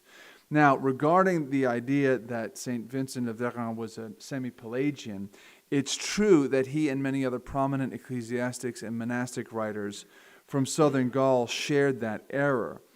The great monastic writer Cassian comes to mind, whose works were prescribed as mandatory reading in the rule of St. Benedict, the father of Western monks. He demanded that his monks read from the works of Cassian. But it needs to be also understood that in both St. Vincent of Lerins' case and in the case of Cassian, semi-Pelagianism was condemned only after they were buried under the sod, as the Irish say. It was not condemned until the year 429 in the Council of Orange, a regional council in Gaul, which was 2 years later confirmed by Pope Boniface II, the first Germanic pope, by the way. And that approval of Boniface II extended the teachings of the Second Council of Orange to the Universal Church. So, although it was not an ecumenical council, they say it has the authority of an ecumenical council because the authoritative teachings were made so by Pope Boniface II. And a lot of it came right out of the writings of St. Augustine and right out of the writings of St. Prosper of Aquitaine. No, we're good. All right. It was St. Caesarius of Arles, by the way, who led that regional synod and did a lot to advance the Church's teachings on grace. And today, if you want to study the doctrine on grace, you're going to find a study of Pelagianism and semi-Pelagianism in any of the tracts on grace that you would find in a real theology book on the subject, and they're going to quote from the Second Council of Orange. Now let's get back to the contents of the Commonitorium. In his pursuit of the goal of distinguishing heretical corruption from Catholic truth, St. Vincent lays down some sagacious principles, one of which he received as he wrote, quote, "from many men outstanding in sanctity and doctrinal knowledge," end quote. Namely, quote, "to fortify that faith in a twofold manner. First, by the authority of the divine law, i.e. Holy Scripture. Second, by the tradition of the Catholic Church. See, I told you Sola Scriptura takes a beating in the book. End quote. Because the inspired Scriptures admit of many interpretations, quote, so that one might almost gain the impression that it can yield as many different meanings as there are men, end quote. Our saint gives us his key to understanding them, neatly expressed in a dictum that has come to be known as the Vincentian canon. Obviously, Vincentian coming from Vincent, named after the monastic saint of Lerins. Quote, in the Catholic Church itself, every care should be taken to hold fast to what has been believed everywhere, always, and by all. That's quod ubique, quod semper, quod ab omnibus creditum est in the original Latin. By the way, this edition by Dr. Peter Krasnevsky's Os Justi publications is bilingual. So it's got the Latin on one side and the English on the other. And it's got a very good scholarly introduction by Dr. Alan Phimister and an afterword by, I think the gentleman's name is Philip Campbell. I recommend this version of it. You get the free version of it online. But this is a new translation, and I think it's very clear translation, and it's also got very helpful footnotes in it as well that you don't get in the online version. Now, the quod ubique, quod semper, quod ab omnibus creditum est, continuing the quote, this is truly and properly Catholic, as indicated by the force and etymology of the name itself, which comprises everything truly universal. This general rule would be truly applied if we follow the principles of universality, antiquity, and consent. End of quote. Now note that the words universality, antiquity, and consent are merely rhetorical restating of everywhere, always, and by everyone. Like St. Augustine, St. Vincent of Lerins is an accomplished master of rhetoric. And he really is. If you read the Commonitory, it's a tour de force of very it was Aristotle defined rhetoric as the art of persuasive speech. So, or the art of persuasion. It's a simpler definition. It's a very persuasive and powerfully so writing. The Vincentian canon articulates the fundamentally conservative and traditional element of the theology of St. Vincent of Lerins. For page after page, the author goes through examples of how this rule has been applied, using, among other things, the modus operandi of ecumenical councils, especially Nicaea and Ephesus, the latter of which ended roughly 3 years before St. Vincent wrote, and how this appeal to universality, antiquity, and consent has been utilized by popes and bishops in their teaching. In other words, St. Vincent of Lerins isn't saying, oh, I have a good idea. This is how we ought to interpret Catholic teaching. Let's do it this way. What he's saying is this: having studied, and the monks of Lerins were known to be very studious, as well as being very prayerful, very ascetical. It was kind of the classical monastic concept of prayerful and studious ascetics living in community. He said this, having surveyed and studied the councils, and up to then, remember, there were only 3 ecumenical councils, Nicaea, Constantinople, which apparently he doesn't mention, and Ephesus. He died before Chalcedon came about. He's looking at those councils. He's looking also probably at some regional synods that were well known. And he's looking at what the fathers before him taught. He's also looking at what the popes taught and what different bishops taught. He has these things at his disposal, and studying them, he distills out what their modus operandi is. It's not a matter of him coming up with some novelty. In fact, when you read the book, he rails against novelty in the book. So here is a little florilegium of my own, of passages from the book, illustrating this, conservative and traditional principle of the Vincentian canon. From chapter 6, quote, "It has been an established custom in the church that the more devout a person is, the more prompt he is to oppose innovations, end quote. From the same chapter 6, he's speaking of Pope St. Stephen's handling of the great rebaptism controversy in the African church. And he says this, quote, he, that is Stephen, apparently considered it fitting to surpass all others in his devotion to the faith, inasmuch as he was superior to them by virtue of his office. That shows you that he believed in the papacy. In an epistle which he thereupon sent to Africa, he stated it as a rule that nothing new is to be accepted, only what has been handed down by tradition, end quote. From chapter 7, quote, we should therefore dread with a great fear the sacrilege of changing faith and profaning religion. We should be deterred from such a sin not only by the discipline of ecclesiastical rule, but also by the censure of apostolic authority, end quote. Quoting from a famous passage from St. Paul to the Galatians, chapter 1, verse 8, he writes this, even if an angel from heaven should preach a gospel to you besides that which we have preached to you, let him be anathema. For the preservation of the traditional faith, it was not sufficient for him to look only on the condition of human nature. He also included the eminent angelic nature. Not that, though we, he says, he's quoting St. Paul, though we are an angel from heaven. Not that he thinks that the holy and celestial angels could sin. What he really means is, if that happened, which cannot happen, let whosoever may attempt to change the traditional faith be anathema. From chapter 9, quote, consequently, to announce to Catholic Christians a doctrine other than that which they have received was never permitted, is nowhere permitted, and never will be permitted. It was ever necessary, is everywhere necessary, and ever will be necessary that those who announce a doctrine other than that which was received once and for all be anathema.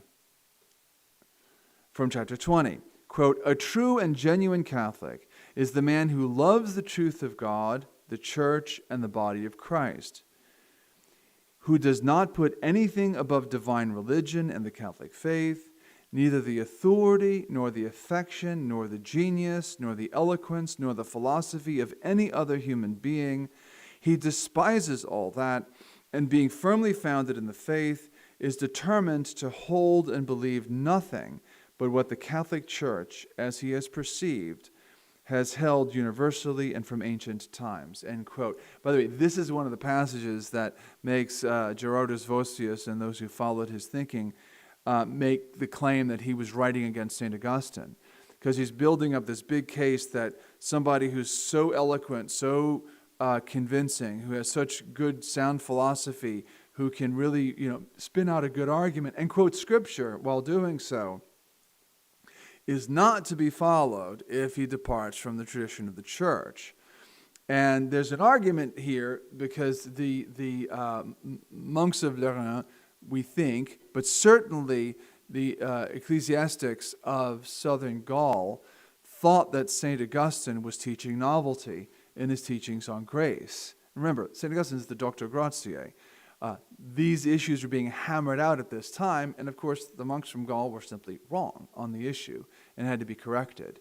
But it also has to be said in God's providence that the errors that they were stating, and by the way, they were opposed to Pelagianism. What they held was much later named semi-Pelagianism. And I don't have time to get into it. Somebody might ask me a question on that, and I can try to quickly summarize the difference between the Pelagianism and the semi-permutation of it. But it's one of those providential arguments, because when St. Prosper of Aquitaine, who was from Gaul and who was a sort of a fanboy of St. Augustine's, wrote to St. Augustine to say, this is what they're saying about you, he summarized it, and St. Augustine responded with two of his greatest works on grace. So, and those works received official praise from the Pope of the day. So, as I say, it's providential. They gave the best arguments they could, and St. Augustine rather shot them down. Now, do keep in mind that St. Prosper of Aquitaine himself in his later years had to correct some of St. Augustine's excesses. And some of those excesses did not make their way into the official teaching of the church. So this is not doctrinal relativism. These are issues that haven't yet authoritatively been settled, being argued about, and then they're authoritatively settled. All of these people, whether those monks from southern Gaul are called semi-Pelagian or not, they were all Catholic. They were all docile to the Catholic tradition. Now, continuing with, I only have 2 more parts of this Florilegium, but from chapter 21, here's a passage I was too lazy to type out. Since this is so, he writes, I am moved to reflect and ponder again and again. I cannot help wondering about such madness in certain people, the dreadful impiety of their blinded minds, their insatiable lust for error, that they are not content with the traditional rule of faith as once and for all received from antiquity, but are driven to seek another novelty daily. They are possessed by a permanent desire to change religion, to add something and to take something away, as though the dogma were not divine, so that it has to be revealed only once. But they take it for a merely human institution, which cannot be perfected except by constant emendations, nay, rather, constant corrections. Yet the divine prophecies say, pass not beyond the ancient bounds which thy fathers have set. He's quoting from Proverbs. And judge not against a judge, from Ecclesiastes. And he that breaketh a hedge, a serpent shall bite him. Another quote from Ecclesiastes. And we have this word of the apostle, that like a spiritual sword has often slaughtered and will forever slaughter all the vicious novelties of all the heretics. Quote, O Timothy, keep that which is committed to thy trust, avoiding the profane novelties of words and oppositions of knowledge falsely so called, which some promising have erred concerning the faith. By the way, the word knowledge there is gnosis in Greek, right? And of course the Gnostic heretics, when the Catholics were condemning the Gnostic heretics, they were citing this passage of the gnosis improperly so called, right? So and this passage from the epistle to Timothy, 1 Timothy 6:20-21, is quoted over and over again in the Commonitory by St. Vincent. He continues, are there really people who can listen to such adjurations and then remain in such hardened and shameless stubbornness, such stony impudence, such adamant obstinacy, as not to yield to the mighty weight of these divine words, and to weaken under such a load, as not to be shattered by these hammer strokes, as not to be crushed by such powerful thunderbolts? Avoiding, he says, profane novelties of words. He did not say antiquities or the old traditions. No, he clearly shows the positive implications of this negative statement. Novelty is to be avoided. Hence, antiquity has to be respected. Novelty is profane. Hence, the old tradition is sacred. And, he continues, the opposition of knowledge falsely so called. A misnomer indeed, for the doctrines of the heretics, ignorance beautified by the name of knowledge, darkness by that of clarity, night by that of light, which some promising have erred concerning the faith. What did they promise, and in what did they err, if not in regard to a hitherto unknown doctrine? He goes on to talk more and more about gnosis, but you get the idea. Among his citations from the popes, this one from Pope St. Sixtus III, cited in chapter 32, stands out as irresistible. Quote, let no further advance of novelty be permitted, because it is unbecoming to add anything to ancient tradition. The transparent faith and belief of our forefathers should not be soiled by contact with dirt. Now, this is St. Vincent quoting Pope St. Sixtus III. And as I said, when he's explaining this methodology of antiquity, universality, and consent, he's not saying this is my method for how I interpret Catholic doctrine. He's saying this is the traditional way to interpret Catholic doctrine. This is the traditional way to read Scripture and to teach the divine truth. Because the Vincentian canon is a conservative principle that enshrines tradition in its proper place, it is anathema to liberals and progressivists, who are all about evolution of dogma, of the sort condemned explicitly by Pope St. Pius X in Lamentabile Sane, the syllabus of errors condemning the modernist novelties.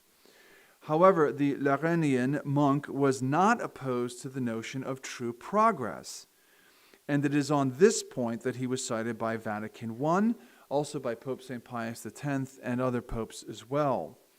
In chapter 23 of the Commonitory, he begins with a query. At this point, the question may be asked, if this is right, then is no progress of religion possible within the Church of Christ? His answer deserves to be cited at length. Quote, to be sure, there has to be progress, even exceedingly great progress. For who is so grudging toward his fellow men and so full of hatred toward God as not to prohibit it, as to try, rather, to prohibit it? But it must be progress in the proper sense of the word, not a change in faith. Progress means that each thing grows within itself. So let me try that again. Progress means that each thing grows within itself, whereas change implies that one thing is transformed into another. So as an interruption here, the section that I'm going to read now, what follows that, was actually quoted by Vatican I at the end of De Filius, which is Vatican I's dogmatic constitution on the Catholic faith. This is also quoted by Pius X. So continuing the quote. Hence it must be that understanding, knowledge, and wisdom grow and advance mightily and strongly in individuals as well as in the community, in a single person as well as in the church as a whole, and this gradually according to age and history. But they must progress within their own limits, that is, in accordance with the same dogma, the same meaning, and the same judgment. End quote. The notion of progress is explained in the Commonitorium as like that of a living thing, and he gives the examples of a tree or a man, which grows and develops while remaining the identical living thing it always was. In other words, it is the simple growth of a vital, flourishing, healthy organism, not a sort of Darwinian evolution of one species into another. The real Catholic phenomenon is doctrinal development, not dogmatic Darwinism, the latter of which we see a great deal of in our day. Witness the contorted apologetics in the name of the development of doctrine being done to justify recent papal statements on capital punishment and serial adulterers receiving Holy Communion without repentance. Speaking of which, some of my listeners may recall that Pope Francis liked to quote St. Vincent of Lerins on doctrinal progress. My own reaction to the late pontiff's very selective use of the great Gaulish father was articulately put by the already mentioned Monsignor Thomas G. Guarino in another article on the pages of First Things magazine. And the title of that article is Pope Francis and Vincent of Lerins. And he wrote this during the pontificate of Pope Francis. Noting that Pope Francis frequently cited St. Vincent to the effect that Christian doctrine is, quote, consolidated by years, enlarged by time, and refined by age, end quote, Monsignor Guarino writes this, quote, the Pope is surely correct that this is a critical phrase. But if I were to counsel the Pope, I would encourage him to take account of St. Vincent's entire Commonitorium, not simply the one selection he cites repeatedly, end quote. The Monsignor continues, quote, Note that St. Vincent never speaks positively about reversals. A reversal for Vincent is not an advance in the Church's understanding of truth. It is not an instance of a teaching enlarged by time. On the contrary, reversals are the hallmarks of heretics. When condemning reversals, Vincent is always talking about the attempt to reverse or alter the solemn teachings of ecumenical councils. The Lerinian is particularly haunted by attempts to reverse the teaching of Nicaea, such as happened at the Council of Ariminum. That's the Council of Rimini in southern Italy. He's giving the Italian name Rimini, but it was also Ariminum in Latin, in the year 359, which in its proposed creed dropped the crucial word homoousios. Now, a little explanation. The crucial word homoousios is homoousion to patri, is what the creed says in Greek, consubstantial with the Father, right? Consubstantialem patri in Latin, it's homoousion to patri in Greek. That was the shibboleth of Catholic Orthodoxy. That was the touchstone of the true faith against the Arian heresy. To say that the eternal Logos is consubstantial with the Father was the most pure, succinct, and absolutely accurate way of saying that Jesus Christ is God. Because the semi-Pelagians were perfectly willing to say he's divine, but they could cheat with what exactly they meant by that. I mean, St. Louis de Montfort speaks of the divine Mary, right? And we can speak of the saints being divinized. So if the Logos is just a creature who's all divine-like, well, that doesn't count. Okay? Homoousion to patri, which even St. Athanasius had to be convinced that that was the right word. Long story, but there was an earlier heresy which actually used that phrase to justify their heresy. So once St. Athanasius, a young deacon in Peritus at the council, was convinced of it, he championed that cause. But again, that became the very shibboleth of Catholic Orthodoxy concerning the divinity of Christ. The Council of Rimini comes along some 30 years roughly later and drops it from its creed.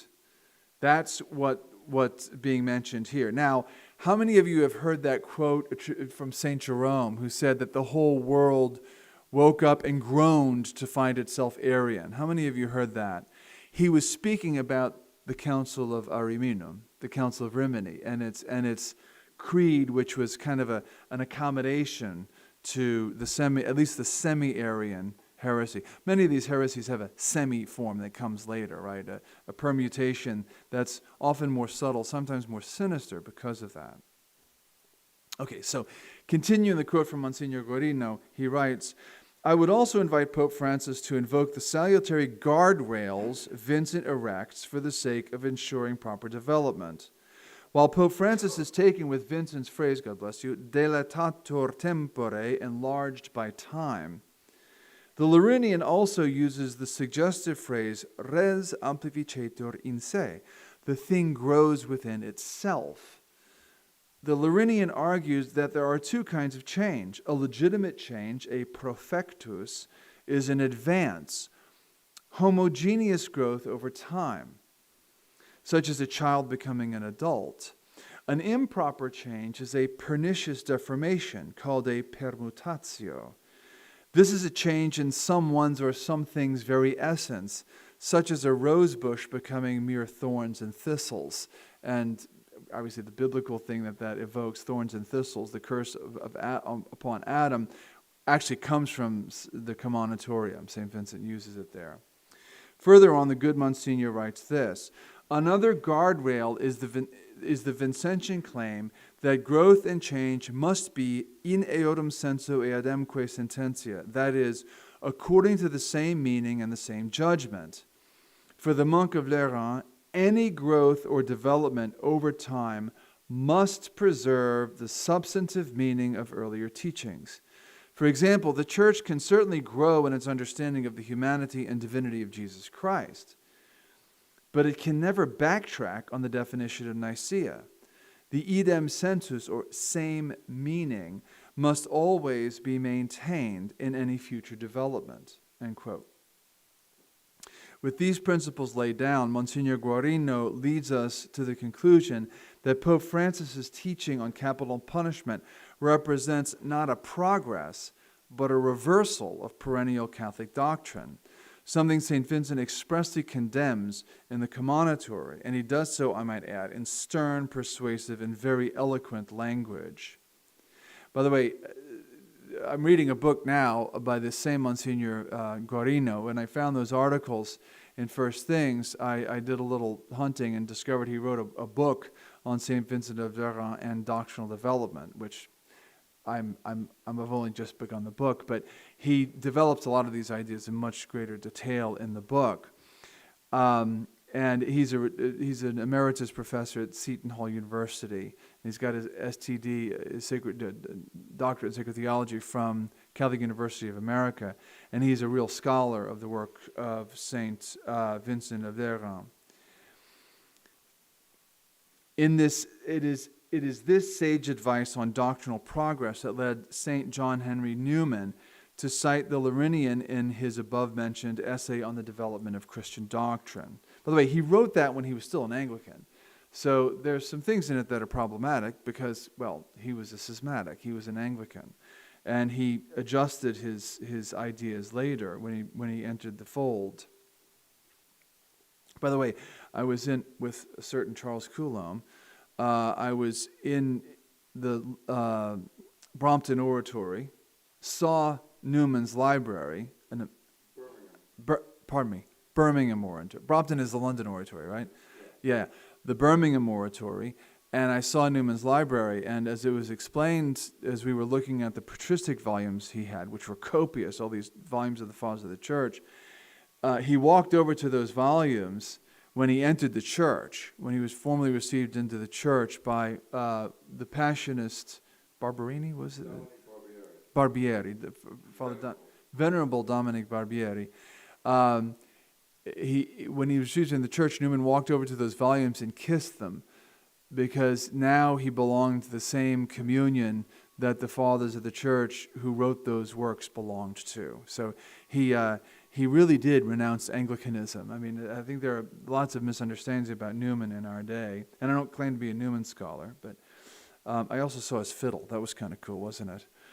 All right, so there exists, by the way, a letter by Pope St. Pius X to Bishop Edward Thomas O'Dwyer, the Ordinary of Limerick, Ireland, on the writings of Cardinal Newman.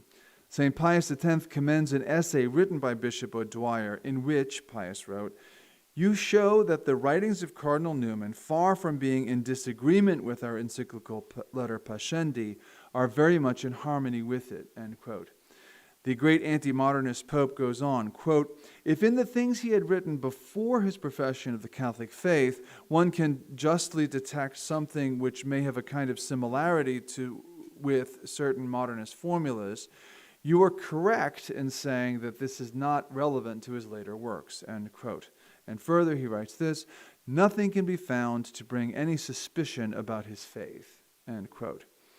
He, again, Pope St. Pius X, commends Bishop O'Dwyer for exposing the fraud of the modernists who were claiming the prestige of Cardinal Newman to advance their own cause. So you can find this letter online. Michael Davies published it in one of his books. In chapter 10 of the Commonitory, St. Vincent considers what we should do when what he calls a teacher established in the church errs against the faith in some opinion he teaches. Again, this is considered one of those things where he was surreptitiously condemning St. Augustine. Again, it seems gratuitous to make this assertion.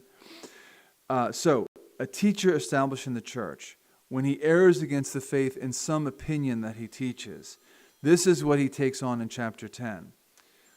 I would like to read to you the entirety of that brief chapter, but for my purposes, I have to establish a foundation that will update the concepts he covers in it with more developed theological lexicon. So a few minutes tangent to explain to you the notion of the ordinary magisterium. The distinction between magisterium ordinarium and magisterium extraordinarium, the ordinary and extraordinary magisterium, was first made in the 19th century. While there has long been an ambiguity in the term ordinary magisterium, its great champion in that century, one whose teaching very much informed the interventions of Blessed Pope Pius IX and later the documents of Vatican I, was the German Jesuit theologian Father Joseph Kleutken. Here is how Dr. John Joy, a contemporary American theologian, explains Kleutken's view of the Magisterium Ordinarium. Quote, "It is principally based on the distinction between the explicitly documented teaching of the Church, whether pope or bishops, whether gathered in council or dispersed throughout the world, and the implicit or undocumented teaching of the Church. That is, the teaching of the Church not found in the documents of the hierarchical magisterium, but rather in Scripture, in the liturgy, in the fathers and doctors of the Church, in the consensus of the faithful, etc. According to Kleutken, the Church exercises a twofold magisterium, ordinary and extraordinary. The extraordinary magisterium is the judging office of the Church. It is exercised in the act of defining or declaring the doctrine of the Church. He makes no essential distinction in this regard between judgments, definitions, declarations, determinations, or decisions of the Church. These various terms are for him merely so many ways of expressing the definitive or irrevocable nature of the Church's judgments. The distinguishing feature of the extraordinary, as compared to the ordinary magisterium, lies in the explicitness of these judgments. They are visibly and tangibly enshrined in public documents of the Church. So just to simplify that, the ordinary magisterium is, as he says, intangible. It's not found in official documents. It's what we get by the living of the faith and by the ordinary day-to-day teaching of the Pope and the bishops and the reading of Scripture. What's ex clara scriptura is of the ordinary magisterium of the Church by virtue of that very fact. We get it from the liturgy, we get it from the laws of the Church, etc. It's intangible. We sort of live and breathe it on a daily basis. And he says that is binding on us, the ordinary magisterium. Now, Kleutken was arguing against the doctrinal minimalists of his day, in Germany principally, who were saying, all you have to believe is what the Church has officially defined. Now, relatively speaking, that's a fairly small amount of propositions. But what Kleutken is saying is, no, there's much more to it than that. I mean, before the councils defined things, people still had to believe them. You had to believe that Jesus Christ is God. Before Nicaea, came out with that word, homoousion to patri, right? On the other hand, the extraordinary magisterium is found in the documents of the Church. And it's these official, definitive judgments of the Church that make them extraordinary, also called solemn judgments. Okay. Later, Dr. Joy further summarizes Kleutken's concept of the ordinary magisterium. Quote, all right. The ordinary magisterium is identified with the living tradition of the Church, the constant and perpetual process of handing down the faith received from the apostles. This teaching office of the Church is described as the ordinary and perpetual, the constant and ordinary, and the usual magisterium of the Church. The distinguishing feature of the ordinary magisterium, by contrast with the extraordinary magisterium, lies in its intangibility. Its teaching is something upon which one cannot directly put one's finger. The teaching of the ordinary magisterium is that teaching of the Church that is not formulated in the documents of the Church. The teaching of this father or that father, of this bishop or that bishop, of this or that doctor, may indeed be tangible and explicit, but only through the unanimity of their teaching are we able to recognize the common teaching of the Church. End quote from Dr. Joy. Now, it is true that the term ordinary magisterium itself developed over time, and the warnings of some of the fathers of Vatican I proved to be prophetic, namely, that the term was too ambiguous and therefore lent itself to confusion. Nonetheless, the council opted to use it. As it later evolved in the first half of the 20th century, the term ordinary magisterium came to include written magisterial interventions that did not rise to the level of the extraordinary or solemn judgment of the church, of the pope or bishops. Vatican II, very interestingly, and I think wisely, and I don't say that with any irony either, avoided the term ordinary magisterium and instead opted for the term authentic magisterium, which, when clearly understood as merely authentic and not extraordinary, is not per se infallible. So Vatican I actually, and this is Dr. Joy's thesis, actually kind of helped us out a little bit here by not using the term ordinary magisterium and instead speaking of authentic magisterium, which can be, but isn't necessarily infallible. And there are clear criteria for this. It's not ambiguous. All right. I don't have the leisure here to develop all these distinctions, but in Father Kloiken's original distinction, the ordinary magisterium was considered infallible. And why? Because it was the expression of what was always taught and by the Ecclesia Docens, that is the teaching church, and always believed by the Ecclesia Discens, that is the learning church.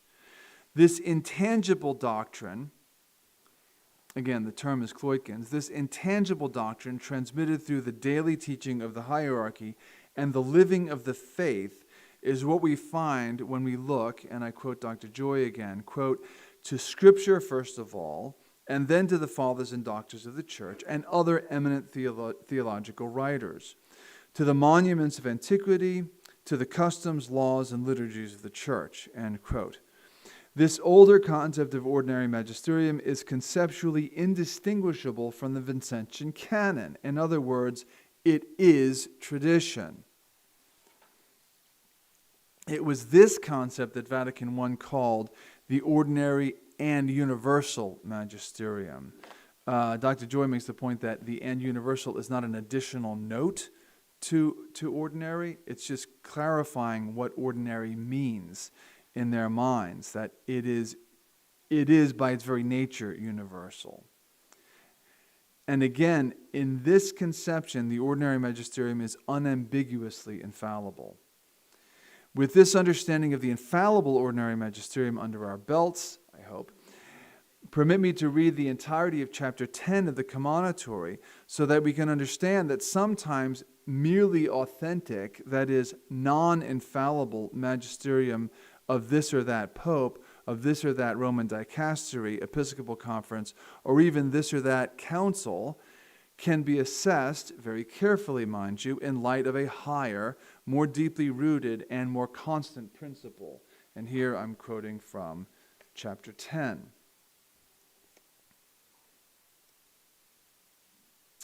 There are some who will say, why then does divine providence often permit eminent persons who are well established in the church to announce novel ideas to Catholics?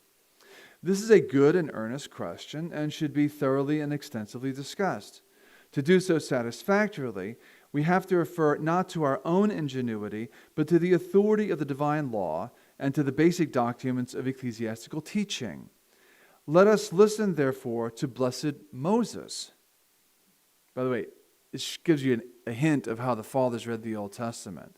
They're using the allegorical reading of the Old Testament. He talks about, documents of ecclesiastical teaching, and then he cites Moses. You think he's going to cite a pope or something. Okay.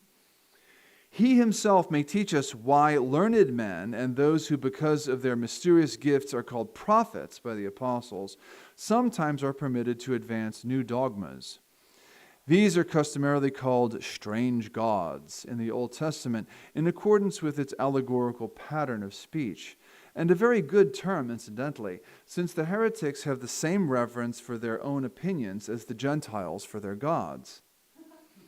Blessed Moses has this to say in Deuteronomy. Now, I have a challenge here reading this, so I will try to use vocal inflection to show where he's quoting Scripture and where he himself, Vincent, is speaking, because he interrupts quotes to comment on, and saying quote and quote all the time will get really, really tiresome. So hopefully I won't sound like I'm reading to children when I do this. But if I do, don't be insulted. It's not your fault, it's mine. Okay. All right, so we begin with a quote from Deuteronomy. And by the way, all of this comes from Deuteronomy chapter 13. If there rise in the midst of thee a prophet, or one that saith he hath dreamed a dream, that is, a doctor of the church, who, in the opinion of his disciples or listeners, is teaching by some revelation, well, what then? Moses continues, and he foretell a sign and a wonder, and that come to pass which he spoke. Evidently, he has some outstanding master of great knowledge in mind, one who, in the eyes of his followers, is not only familiar with human affairs, but also capable of a foreknowledge of transcendent matters. A master such as Valentine, Donatus, Photinus, Apollinaris, and the rest of them appeared to be in the opinion of their boasting disciples. Now, by the way, he just named a whole bunch of heretics. Well, what then? And he say to thee, let us go and follow strange gods, which thou knowest not, and let us serve them. And who are these strange gods, if not strange errors? Which thou knowest not, that is, novel and unheard of ones. And let us serve them, that is, let us have faith in them, let us follow them. And now, what is Moses' conclusion? Thou shalt not hear the words of that prophet or dreamer, he says. And why, I ask you? Does God not forbid to be taught what he forbids to be listened to? And here's the money quote from Moses. For the Lord your God trieth you, that it may appear whether you love him with all your heart and with all your soul. Clearer than daylight is the reason why divine providence sometimes suffers certain doctors of the church. And by the way, he's using doctors of the church not in the technical sense that we use it now, just he means teachers, official teachers in the church, mostly bishops. They're the official teachers. Certain doctors of the church to preach new dogmas to the effect that the Lord your God trieth you. And great is the temptation indeed when that man whom you look upon as a prophet, as a disciple of prophets, as a doctor and a defender of the truth, whom you have embraced with highest veneration and love, suddenly and surreptitiously introduces noxious errors which you are unable to detect quickly so long as you are still under the spell of his former teaching, and which you do not dare to condemn easily so long as the affection for your old teacher hinders you from so doing. End of chapter 10. Again, I think he's a great rhetorician here. By the way, I just ended an hour, right? Yeah. Okay, so I still have more time, don't worry. But wait, there's more. Now, if you'll notice, he's using an allegorical reading of the Old Testament. So if you refer to that passage of Deuteronomy, be very careful to maintain the allegorical sense, because Moses commands such prophets to be stoned to death. So don't go stoning any bishops to death because you thought that Brother André said that chapter 13 of Deuteronomy gives you, license to do so. Okay? There is a certain nuance with which we read these things. All right. Now, St. Vincent does not himself apply this thinking to popes or councils, but he did apply it to celebrated teachers and bishops like Origen, Tertullian, Nestorius, Apollinaris, Photinus, and even Saint Cyprian of Carthage, the great African bishop martyr who erred on the contentious issue of the rebaptism of heretics and clashed with Pope St. Stephen in the matter. About this, the Lerinian writes, quote, on the other hand, what some saint, learned man, bishop, confessor, or martyr has individually thought outside of, or even contrary to, the general opinion, must be considered his personal, particular, and quite private opinion, entirely removed from the common, public, and general opinion, end quote.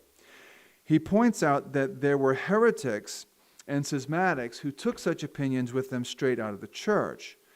But not all who went against the grain of what would later be called the infallible ordinary magisterium were subjectively or really schismatics or heretics. We have saints who fit this description. Again, Bishop Saint Cyprian of Carthage. And so, without attempting to judge the interior form of the clergy, I very much believe that we can apply St. Vincent's thinking to the novelties assailing us for several decades now from popes and from bishops. We already saw Monsignor Guarino do it with Pope Francis in the case of capital punishment. And by the way, we can send it now to Pope Leo XIV, who has officially weighed in on the subject with Pope Francis's novelty. It is my personal belief, confirmed by at least one approved private revelation, that of Venerable Bartholomew Holzhauser, that a future ecumenical council will do just that in assessing and authoritatively correcting the dystopian regime of novelty that the Church has been suffering under for decades now. Holzhauser foresaw a future great council which would teach us the proper sense of Scripture and restore it to the Church. And I think there's going to have to be some serious clarifying to go on. You know, as Ricky Ricardo would say, Lucy, you got some splaining to do, right? And I think that the Church is going to have some serious splaining to do to separate the wheat from the cockle. I mean, you just heard me quote Vatican II, and I quoted it, as I said, not ironically, in a positive way. So that council is going to have to be sifted in an authoritative manner, but by the magisterium itself, not by us. We don't have the authority. Those with an exaggerated view of papal infallibility would no doubt have a problem with my reasoning here. So let me put the case as strongly as possible. We need to recall that St. Vincent held up episcopal teaching to his critique in chapter 10. I don't mean the teaching of Episcopalians. That would be anachronistic. I mean the teaching of bishops, right? The 4 of the 6 men that I named above were bishops: Nestorius, Apollinaris, Fortinus, and St. Cyprian of Carthage. The other 2, Origen and Tertullian, were priests. By the way, Tertullian was a heretic, an unrepentant heretic in his own lifetime. Origen, not so much. His condemnation came later, and we don't know of the dispositions in which he died. His father was a martyr, and he would have been a martyr, perhaps for something that he did that I won't mention because there are ladies present. But yeah, he may have saved his soul. But Origenism was condemned, and yes, Origen has defenders, and it's a very complicated subject. But Tertullian was an unrepentant heretic, a Montanist heretic, and he mocked the Pope after a time, after having earlier defended the papacy. But again, these were all clerics. Origen and Tertullian happened to be just very bright teachers. Tertullian gave us the word Trinitas in Latin. He's the first one to use the word Trinity in Latin. I mean, he gave us a lot of our theological lexicon in the Western Church. Origen, of course, was a great, teacher in the Alexandrian school and gave us a lot of Greek theology. But let's move on. So St. Vincent is condemning the teaching that's coming from bishops because the Church condemned it. So in doing so, he's holding out the idea that, we can apply the rule of faith, the so-called Vincentian canon, to the novel teachings of these people. All I'm saying is we can extend it even to the teaching of popes. Keep in mind, the bishops themselves hold a prophetical office in the Church and are her official teachers, her magistri. So to apply the Lerinian logic to the head of the College of Bishops, the Pope, is not an unreasonable stretch. Not unless one wants to pretend that the Pope is always and everywhere infallible, which is nothing but a Protestant caricature of the papacy. Whether one is satisfied with the answer St. Vincent of Lerins gives as to why God permits a teacher established in the Church to teach error is a legitimate question. He says it is to try our charity, that is, our love of God. For the Lord your God trieth you, that it may appear whether you love him with all your heart and with all your soul or not. That's the quote from Deuteronomy 13:3 that he cites. Personally, I find this allegorical reading of the Old Testament not only satisfying but compelling. The Catholic Church is not now nor ever has she been a cult of personality. And much of the devotion to the popes in modern times, one might argue since the 19th century, has taken on the character of a personality cult. Now, I might qualify my statement and say that the Catholic Church is not a cult of personality unless we're speaking of the persons of the Holy and Undivided Trinity, whom we are to love in an unmeasured way, with our whole heart, our whole soul, whole strength, and our whole mind. St. Vincent occupies himself in the Commonitory with distinguishing what is divine from what is merely human. And it is this divine dogma which we are to embrace and thereby to love God as we ought. That expression, divine dogma, by the way, is not mine, but St. Vincent's. In chapter 22 of the Commonitory, he speaks of preciosas divi dogmatis gemmas, the precious gems of divine dogma. Think about it. The gospel commands us to love God with all our mind. What does that mean? This implies a radical commitment to the truth, to thinking rightly about God, about ourselves, about life's existential questions, and about all matters of virtue and vice, all matters big and small, all in the light of God. This is a comprehensive program for seeing reality and acting upon it in accordance with a faith that is vivified by charity. The Greek word translated as mind here in the Gospels of St. Matthew and Luke, where he says we have to love God with all our this, that, the other, and mind, that Greek word is dianoia, I accented the wrong syllable. Dianoia, which connotes the mind as understanding, as actively thinking or reasoning discursively. It implies deep thought, critical thinking, and moral judgment. In other words, we have to love God in our deepest thoughts, which means as much as possible to make His thoughts ours and to align our judgment with His. And for that, we have to be faithful to what He gave the church in the Depositum Fidei, the sacred deposit of faith.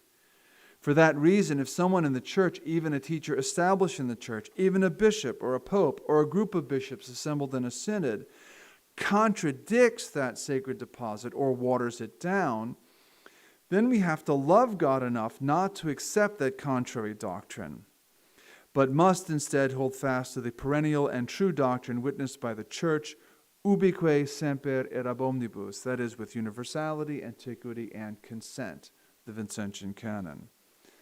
This is the love that demands of us what the apostle wrote when he said this: "But though we or an angel from heaven preach a gospel to you besides that which we have preached to you, let him be anathema." It's not hatred of we have to hate heresy. But why? It's not because we hate heretics because they're creepy. It's because we love God, right? You only hate because you love.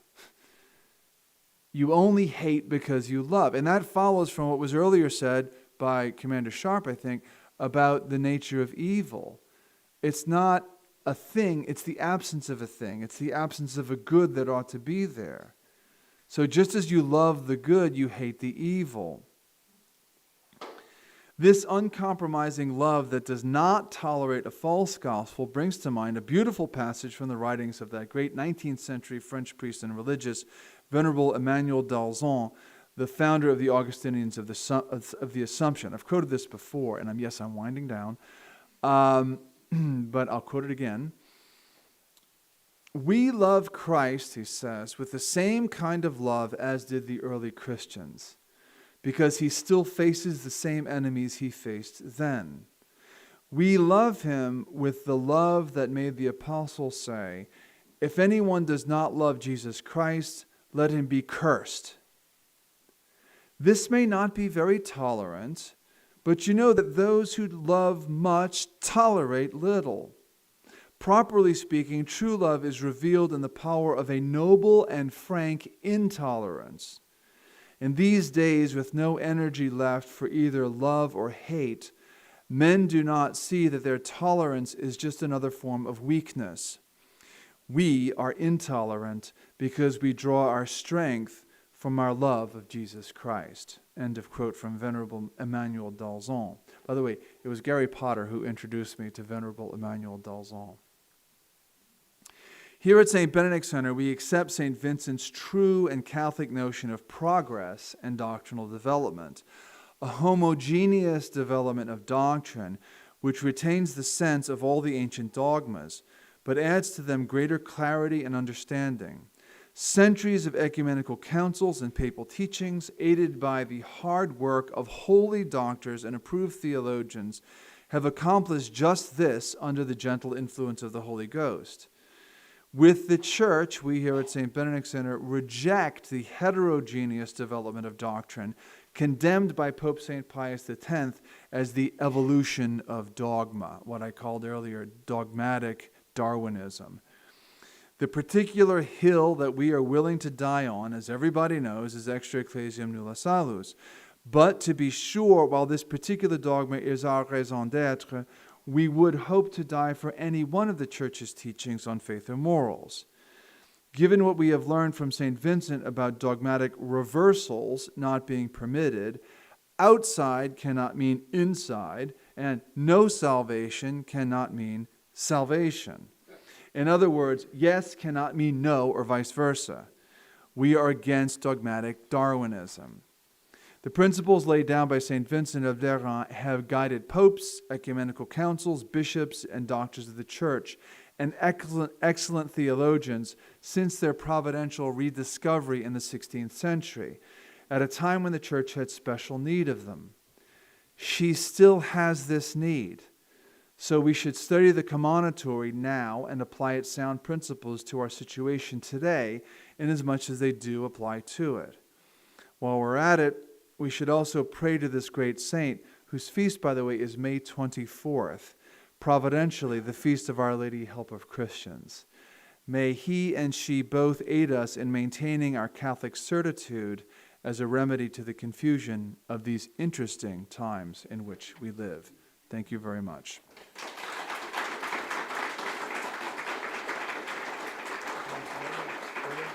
much time do we have?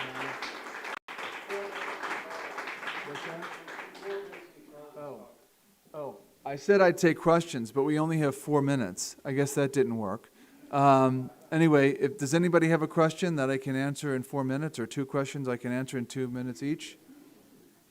No? Okay, so it's all clear. There'll be a quiz. Yes, sister? Can I explain semi-Pelagianism? Well, if you take Pelagianism and you cut it in half, you get 2 semi-Pelagianisms. Semi-Pelagianism, okay, so Pelagianism said that without the assistance of divine grace, man can follow the moral law. It was basically a baptism of Roman Stoicism, and it said that we can be good without divine help. Semi-Pelagianism rejected that. So the St. Vincent of Lerins, all of the monks of Lerins Abbey, all of the St. John Cassian and other of the clergy and monks of Marseille and so forth in southern Gaul, they all would have rejected Pelagianism. But they held this. Consonant with what our Lord teaches in the gospel, we seek, we knock, right? We ask, and God gives to us. Our being good, our working out our salvation begins by our seeking. Now, grace is necessary, but grace is the response to our seeking. Now, that is heresy. It sounds nice. The Church condemned that at the Second Council of Orange. And again, Pope Boniface II, the first Germanic Pope, actually extended that to the whole Church. It's binding. So that's the Now, there's another part of semi-Pelagianism, which is that at the end, semi-Pelagianism erred on the beginning and end of the life of grace. One of the dogmatic teachings of the Second Council of Orange is that for us to be saved, for us to persevere in the state of grace, we need that actual grace which is called perseverance. And that's why one of St. Augustine's books is De Dono Perseverantiae, on the gift of perseverance. So the semi-Pelagians said God's grace is necessary for us to be holy, God's grace is necessary for us to be saved, justified, all that. But they denied its strict necessity at the beginning of that and at the very end of it. Now, when you look at the dogmatic teachings of the church on grace, the Lutheran idea, or the common Protestant misconception that Catholics believe that we can save ourselves by our good works, is absolutely ridiculous, because the dogmatic teachings of the church are completely contrary to that. In fact, when you look at the dogmatic teachings of the church, you see just how radically dependent we are on God. Now, when you see how the church has clarified this over the years, you can see that the objections of the semi-Pelagian, the good guys, the monks in southern Gaul, those objections have been accounted for, because it's not denying the efficacy of human action, of human good works. So, hopefully that was a satisfactory Reader's Digest version. I think we are out of time now, right? So, Take 5 minutes, let everybody get up and stretch, and yeah, get up and stretch your legs. we'll ring the bell. Thank you.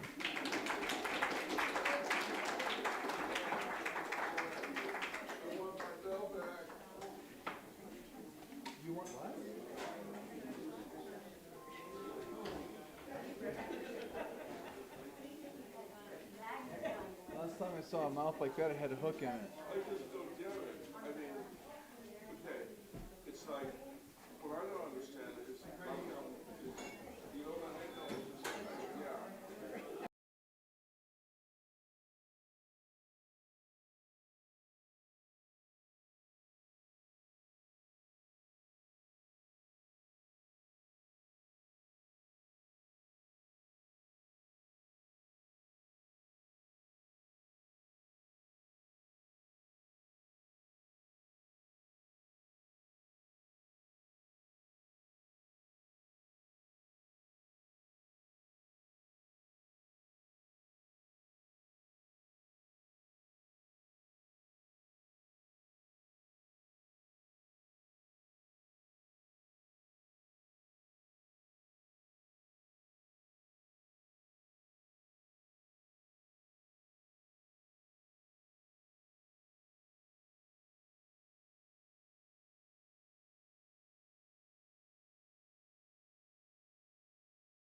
That's about it. I'll yield the floor to Mike or Charles or whoever's going to talk.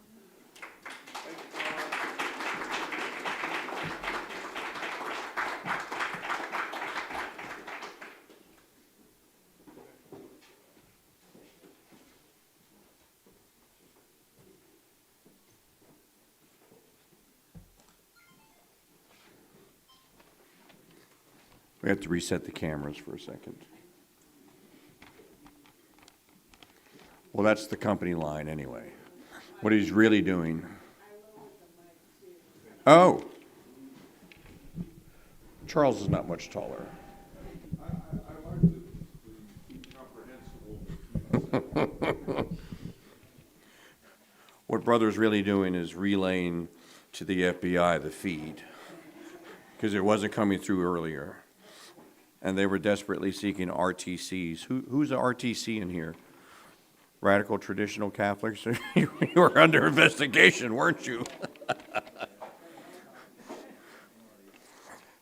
Just waiting for Brother to give me the all clear. Oh.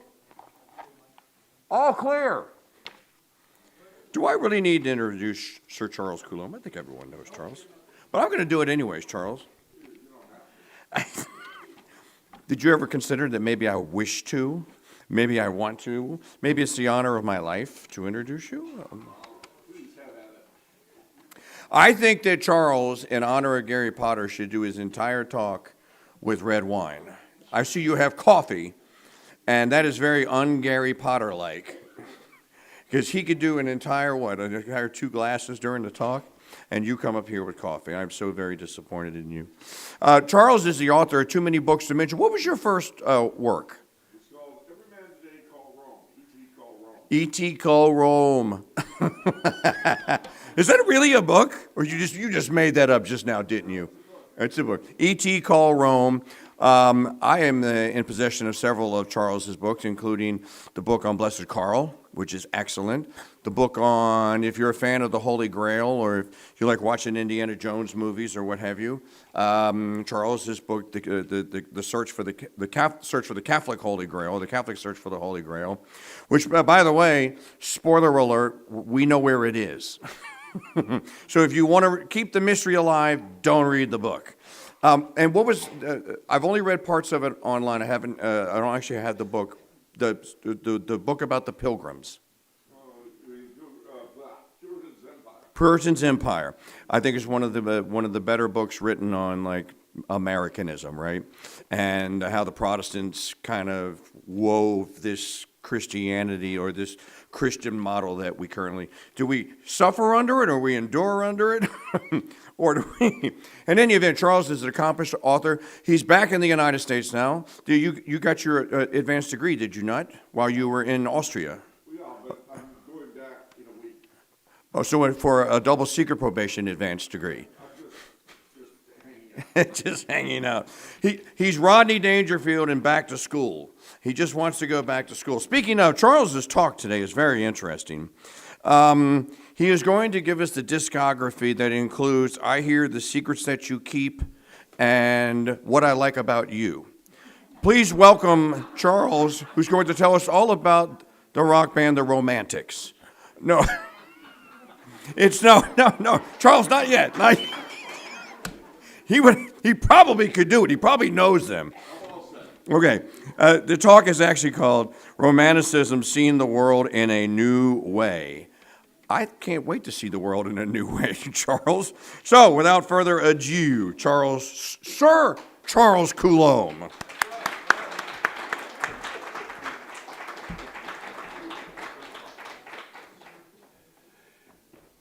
As we say, incoherence in defense of liberty is no virtue. No,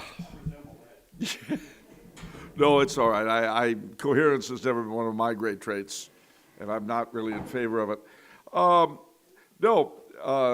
Well, first and foremost, I should say, Reverend brothers and sisters, especially, of course, Sister Sunshine, since I'm standing here in place of Mr. Grumpy.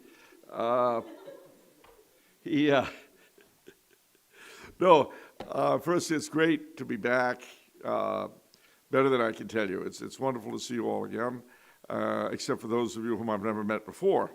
and I'm grateful to meet you for the first time. Yeah, anyway, I'm trying to make sure that there is some coherence there. So, my talk is Romanticism, a new way of seeing the world. Romanticism is a term we often hear thrown around, and yet it's used in so many different contexts. And I'm not even touching now, I will in a second, but I'm not even touching on attempts at scholarly definition. You know, isn't it romantic? Oh, come on, it's just a romanticist, stop it. Or, you know, it's, I don't know, romantic. What does it mean? Is it some vain wish for Never Never Land? Is it love? Certainly it is connected to the romantic, although that's far from all of it. So what is it really? Well, the first thing we should probably find out is what the word comes from. The word is romance, but it isn't meant in terms of the, novels with the used was a mainstay of the book sales of my childhood. You know, the paperback with the young woman in a filmy nightgown, and in the back, this Gothic mansion with a light on in the tower window, and a name like Love's Torn Bodice or something. No, it's got nothing to do with romance novels. Although our ideal of romance in that sort is not unconnected, but it actually comes from language. It comes from the Romance languages. Why? Well, in the early Middle Ages, in Western Europe, as Latin was breaking into the different dialects we call French, Spanish, Italian, Portuguese, etc., they began writing stories of knights, of Charlemagne, King Arthur, El Cid, Amadis of Gaul. And these were written in the post-Latin Romance languages. Now, what has that got to do with it? Well, you'll see. Just keep in mind that things like the Chanson de Geste about Charlemagne and all that were written in Romance languages.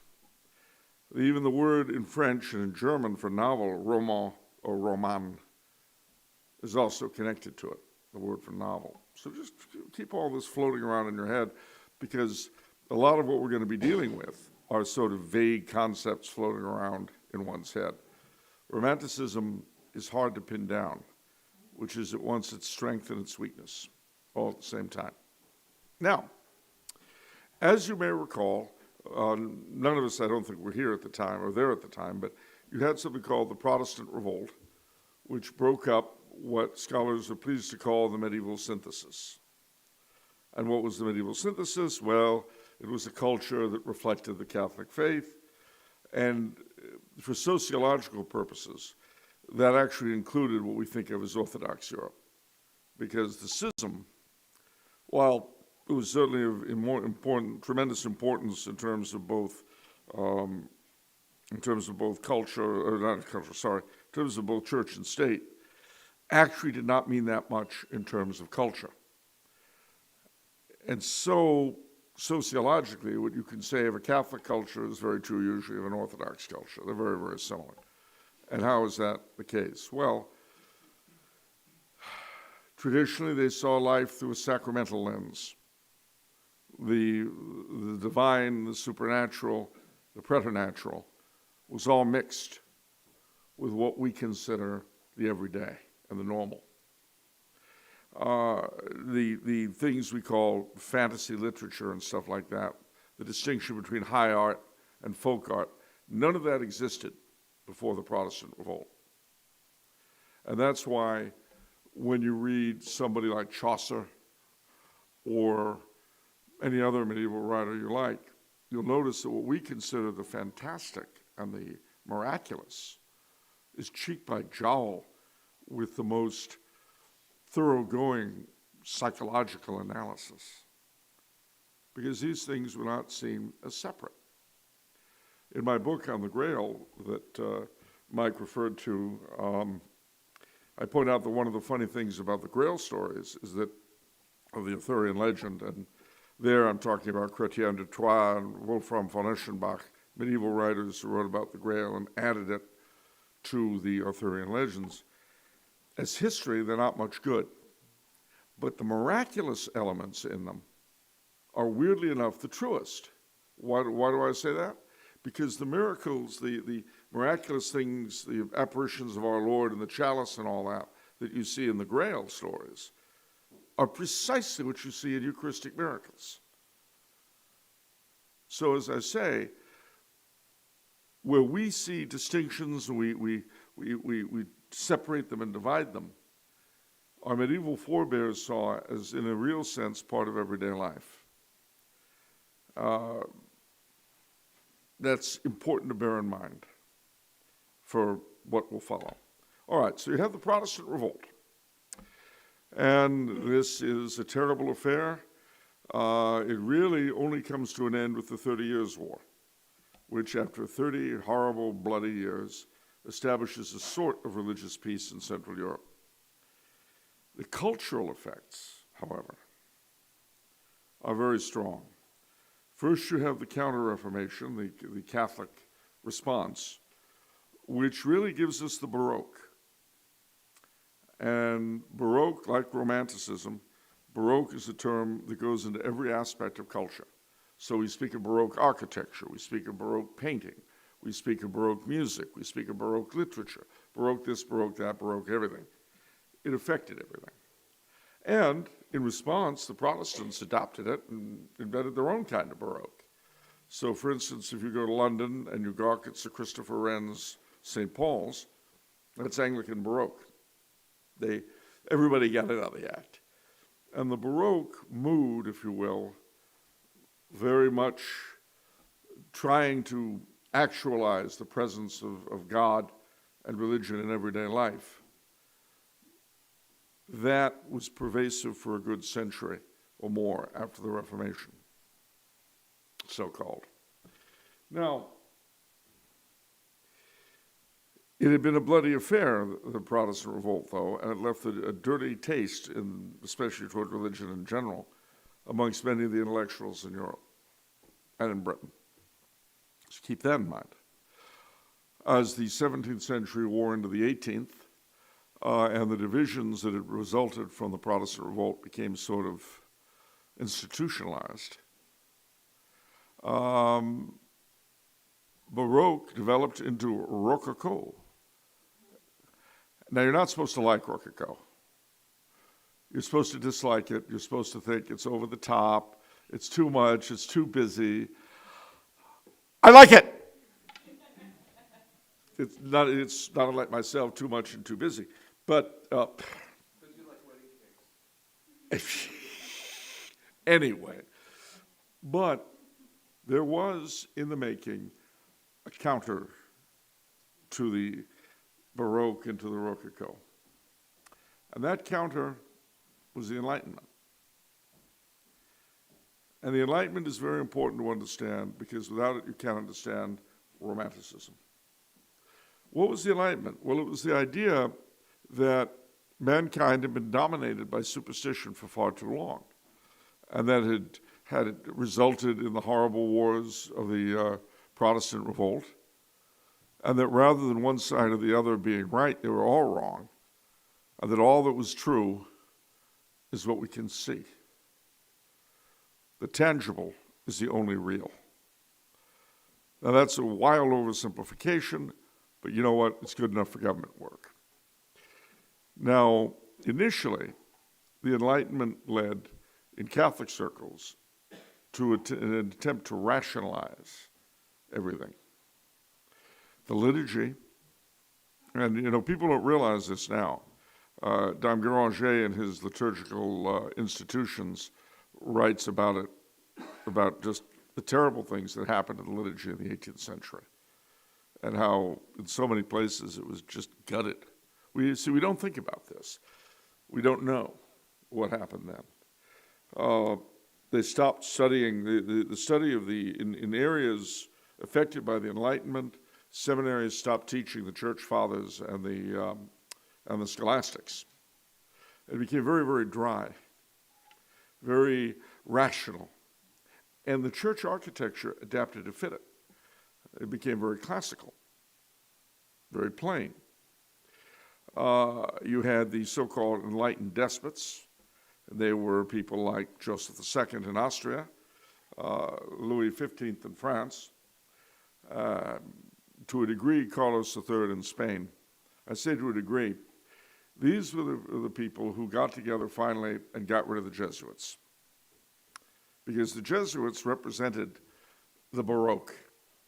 They even had a style of their own, which was Baroque gone a little bit wild, called Barocco. Yes, you're right, Baroque, Rococo, Barocco. That was the Jesuit style of architecture and music and all the rest. For the enlightened Catholics of the 18th century, this was all anathema. Miracles, no. We'll minimize them as much as we can. And a lot of Catholic writers of that period were the opinion that miracles, like revelation, had stopped with the death of the last apostle. It was all superstition. Everything was reasonable. Everything could be figured out by mere logic. Well, eventually, those ideas were taken several steps further. Now, to be fair to the enlightened despots, they weren't, well, I'll take Joseph II as an example. He suppressed a ton of monasteries, but to be fair to him, he didn't keep the dough. He wasn't Henry VIII. What he did was he plowed it into parishes and Catholic schools, the revenues. And because he ordered that there should be a parish church within, I think, half a day's walk, minimum, all over his domains.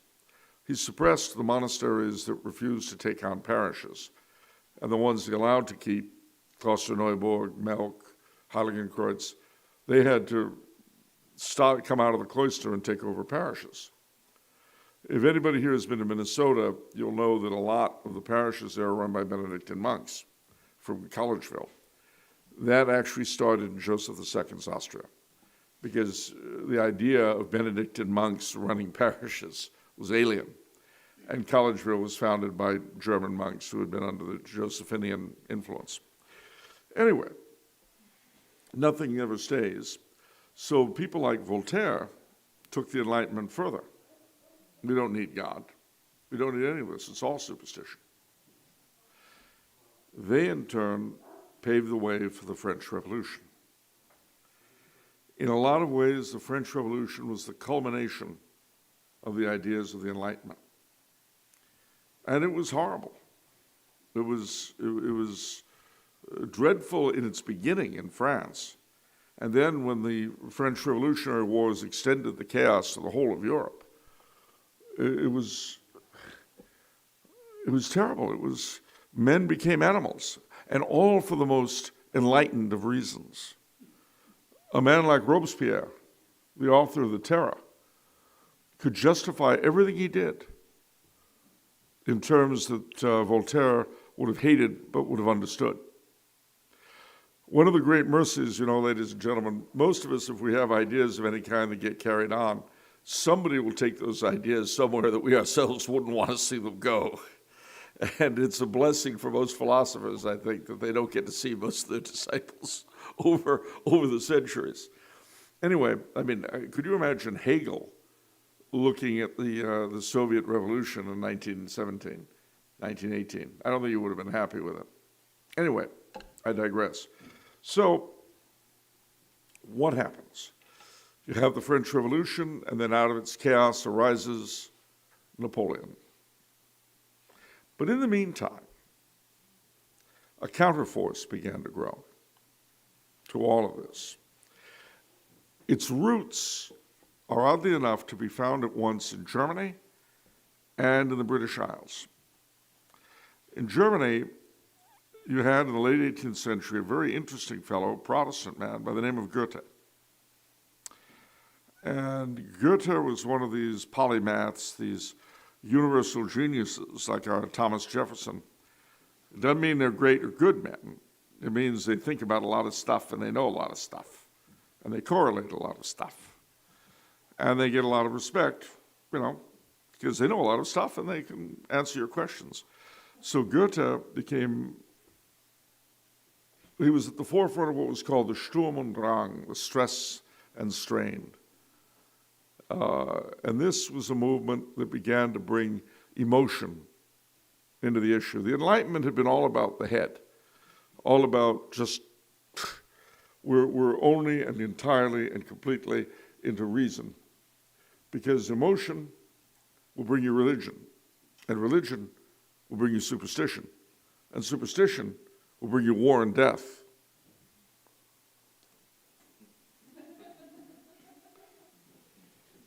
Oh, wait a minute, we just did that. Never mind.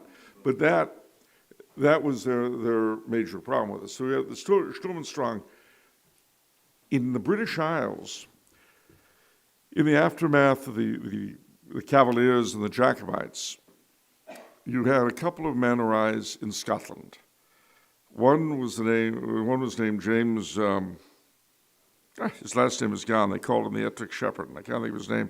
But he wrote a number of phony but pleasant poems and attributed them to a old Scottish bard called M.I.C.M. The other was a man named Robert Burns. They were very much the forerunners of Romanticism in the British Isles, the way the Sturm und Drang people were in Germany.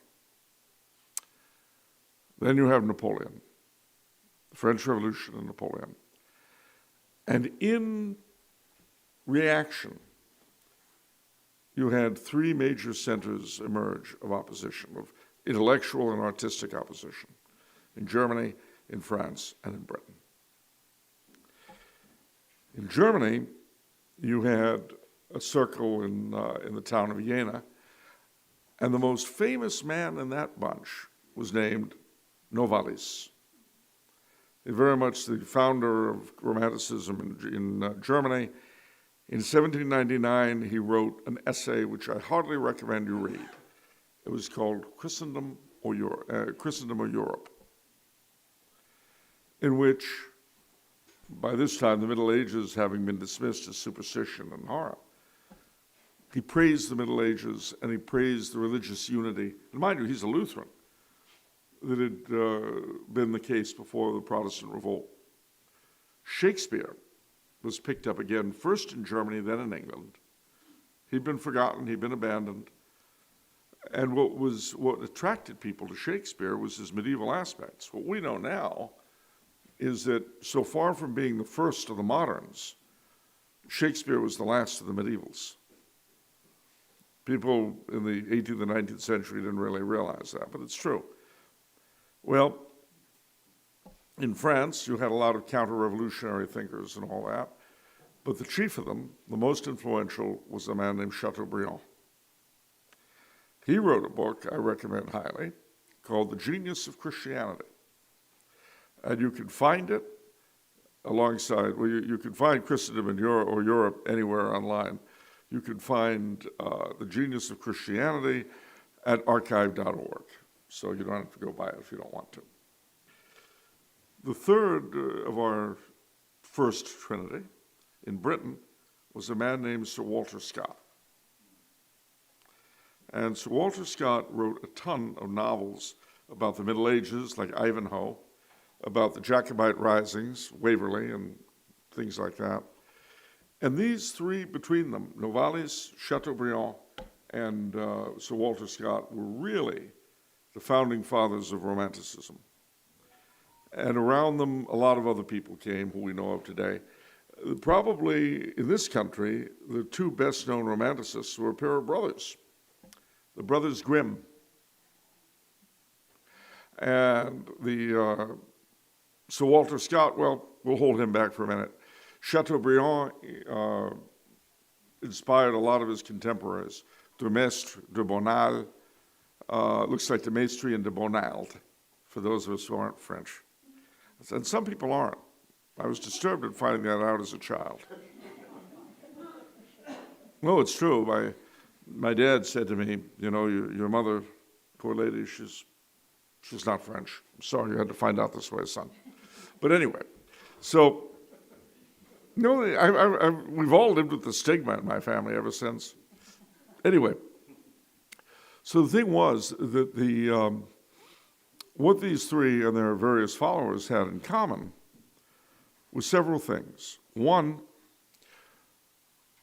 as opposed to the Enlightenment, they looked back to the Middle Ages as not superstitious and barbarous, but actually as enlightened, when people really understood things better than the people of the Enlightenment. Secondly, they held that the individual and his emotions were quite as important as the dictates of the regime. Now this, as you can guess, is an area that has its dangers. And the thing about Romanticism is that while it has, and we're going to accentuate the positive in the words of that national anthem of Los Angeles. We're going to accentuate the positive. Yeah, we're going to be doing that with Romanticism. But I do have to point out that there were negative aspects, and that individualism could become complete. The idea that the individual should not be dictated to by society, that comes out of Romanticism. The idea that morals should be something that one invents on one's own, that too could be pointed at from Romanticism. So you guys, tons of stuff came out of it, some good, some bad.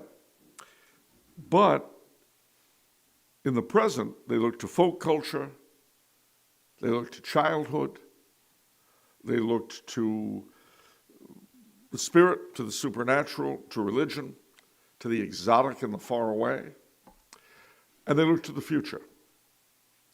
In other words, their attention was everywhere except the domination of the here and now. Because at that time, bear in mind, they begin under Napoleon, the domination of the here and now was sheer force, and not something they appreciated. A lot of them, incidentally, had supported Napoleon in the beginning, but as his regime became established, they broke with him. Now, given what I've said about the exotic, the bizarre, Romanticism traveled all over Europe and to America. So here's a question for you. Can anyone name for me the most influential in his time American romantic? Washington Irving. Washington Irving. Now, I'm going to tell you a little story that will illustrate one tiny aspect of Romanticism, but it will show you the way the whole worked. Now, Sir Walter Scott, as I've said, became the great chief of Romanticism in the British Isles. But he had a lot of people around him and connected to him. Shelley, Keats, Wordsworth, Coleridge, names that you learned in school, if you went to school before 1970. Sorry. Anyway, well, I did, but anyhow. So, one of the things that had occurred in England since the end of the Jacobite and Cavalier things, was that Christmas had almost died out as a celebration. Christmas was still a feast of the Church of England, but for those who practiced, they'd go to church on that day. But most of the customs of the medieval Christmas had died out, and it was a day for a lot of people like any other, except you'd go to church. Most people didn't give gifts. There wasn't the stuff we think of as Christmas. It was pretty much gone. Now, Sir Walter Scott was a great rediscoverer of things medieval. So he pioneered the study of, you guessed it, the medieval Christmas. And he began to keep it himself. He converted from Presbyterianism. The Presbyterians in Scotland are still to this day a little suspicious of the papistry in Christmas. But he became an Episcopalian, an Anglican, and so began to keep Christmas. Now, Washington Irving was in New York.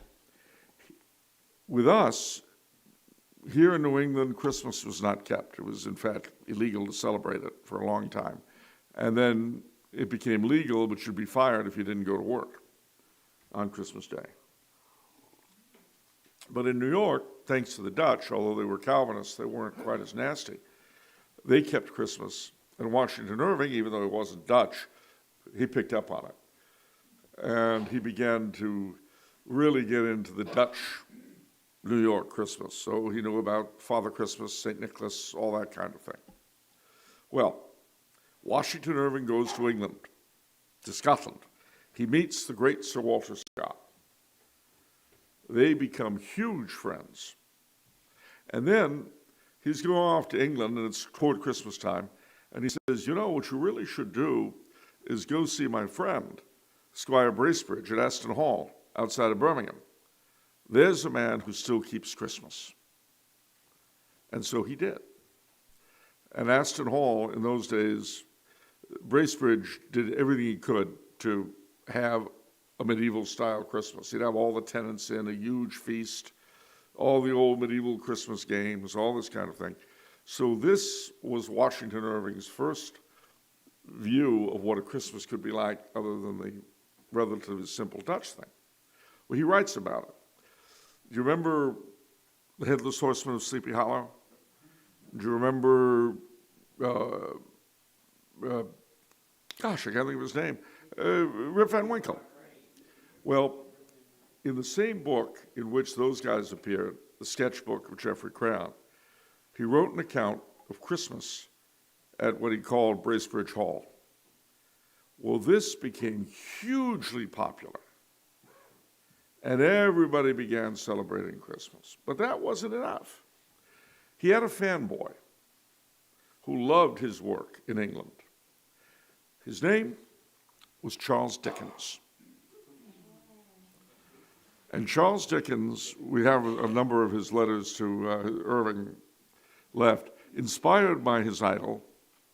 He wrote a story called A Christmas Carol.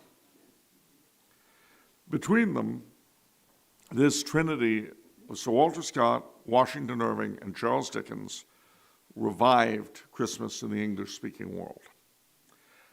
And it became what it was up until we started fighting over calling it holiday.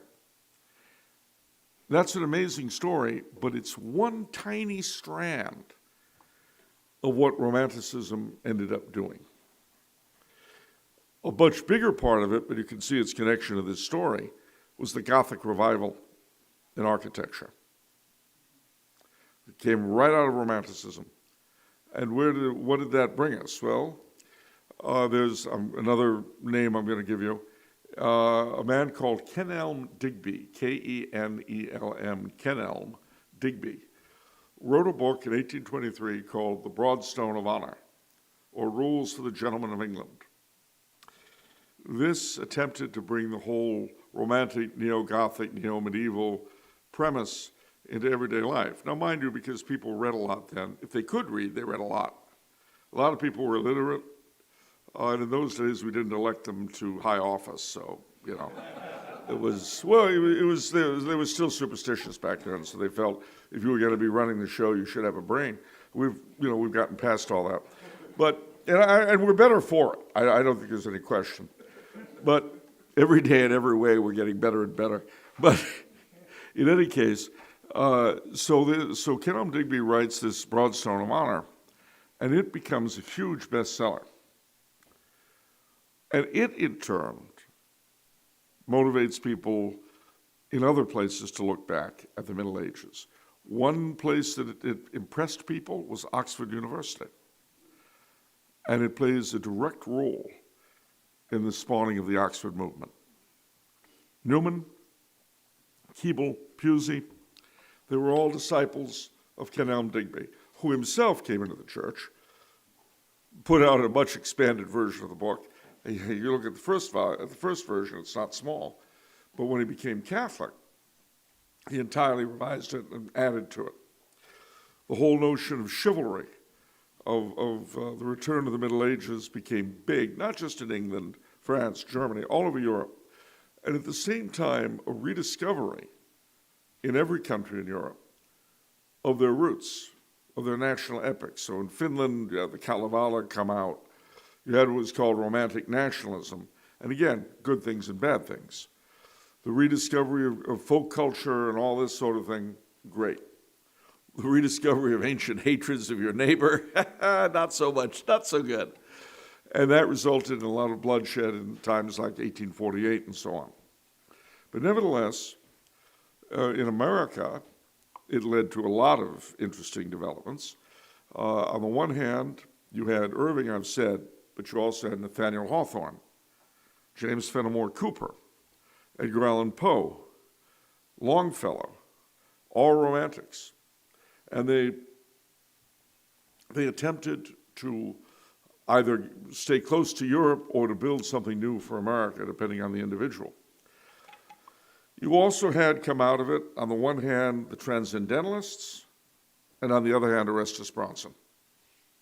That was the way Romanticism could go. But usually, in Protestant countries, and this was true in Scandinavia and northern Germany as well, the Romantics tended to be much more pro-Catholic than had been the case before. So you had Irving, although he had written a lot of anti-Catholic stuff in his earlier works, who spent the last 20 years of his life excising the anti-Catholic references from his later work. Hawthorne, if you read his book, The Marble Faun, about a group of New Englanders in Italy, he has a chapter on the allure of the confessional. Now remember, he's a guilt-driven Calvinist, and the whole notion of absolution. Oh my heavens, absolution, imagine. It's almost, I mean, you read that chapter, you will never look at confession quite the same way again, because as a Catholic, one tends to take it for granted. But as a Calvinist with this deep-rooted sense of guilt, the idea that it can go like that is astonishing. So one of his characters, who's a New England Protestant, a Calvinist, is in, I think, St. Peter's, looking at the confessional. And she's going over in her mind how wonderful it would be to be able to go in there and get all your sins taken away. He didn't come into the church, but his daughter was Rose Hawthorne Lathrop. Edgar Allan Poe wrote a number of, how do I put it, semi-pro-Catholic in passing things. But he wrote a poem to the Madonna that's incredibly beautiful. And it sort of gave me personally a little bit of an embarrassment. I was taking a group of seminarians to, we were going all down the eastern seaboard, and I can't remember for the life of me, it was the Poe Museum in Richmond, Baltimore, Philadelphia. It was one of the three. And we're in the bookstore, and I've got these guys around me, and we've got the PhD student behind the cash register. And I was going on about this very topic, and I said how, Poe had written this wonderful poem to the Madonna. And this girl goes, oh, he never did that. Contradicting me in front of a bunch of students, which is not smart, but, she doesn't. And I said, what? I said, oh, I'm a grad student. Poe's my specialty. He never wrote anything like that. Really, miss? That's right. Come here, please. And she comes up. Would you take that book? And it was the collected poems of Edgar Allan Poe. I pulled it out. I looked it up, found it. I said, please read this aloud. And she did. And her face was like, and she was, I said, I don't have a PhD in literature, darling.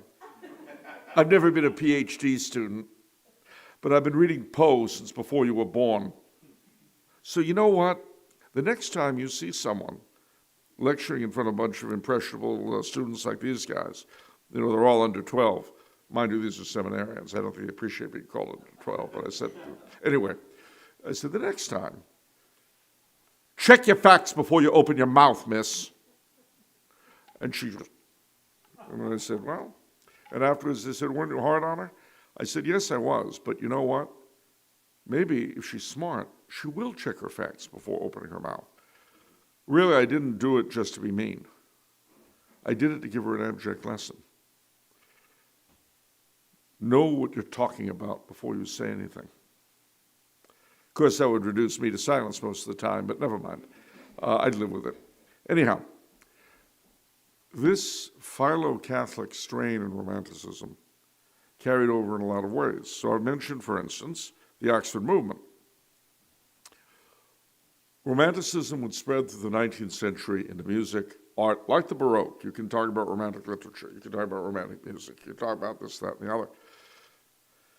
You had in England an artistic movement arise called the Pre-Raphaelite Brotherhood.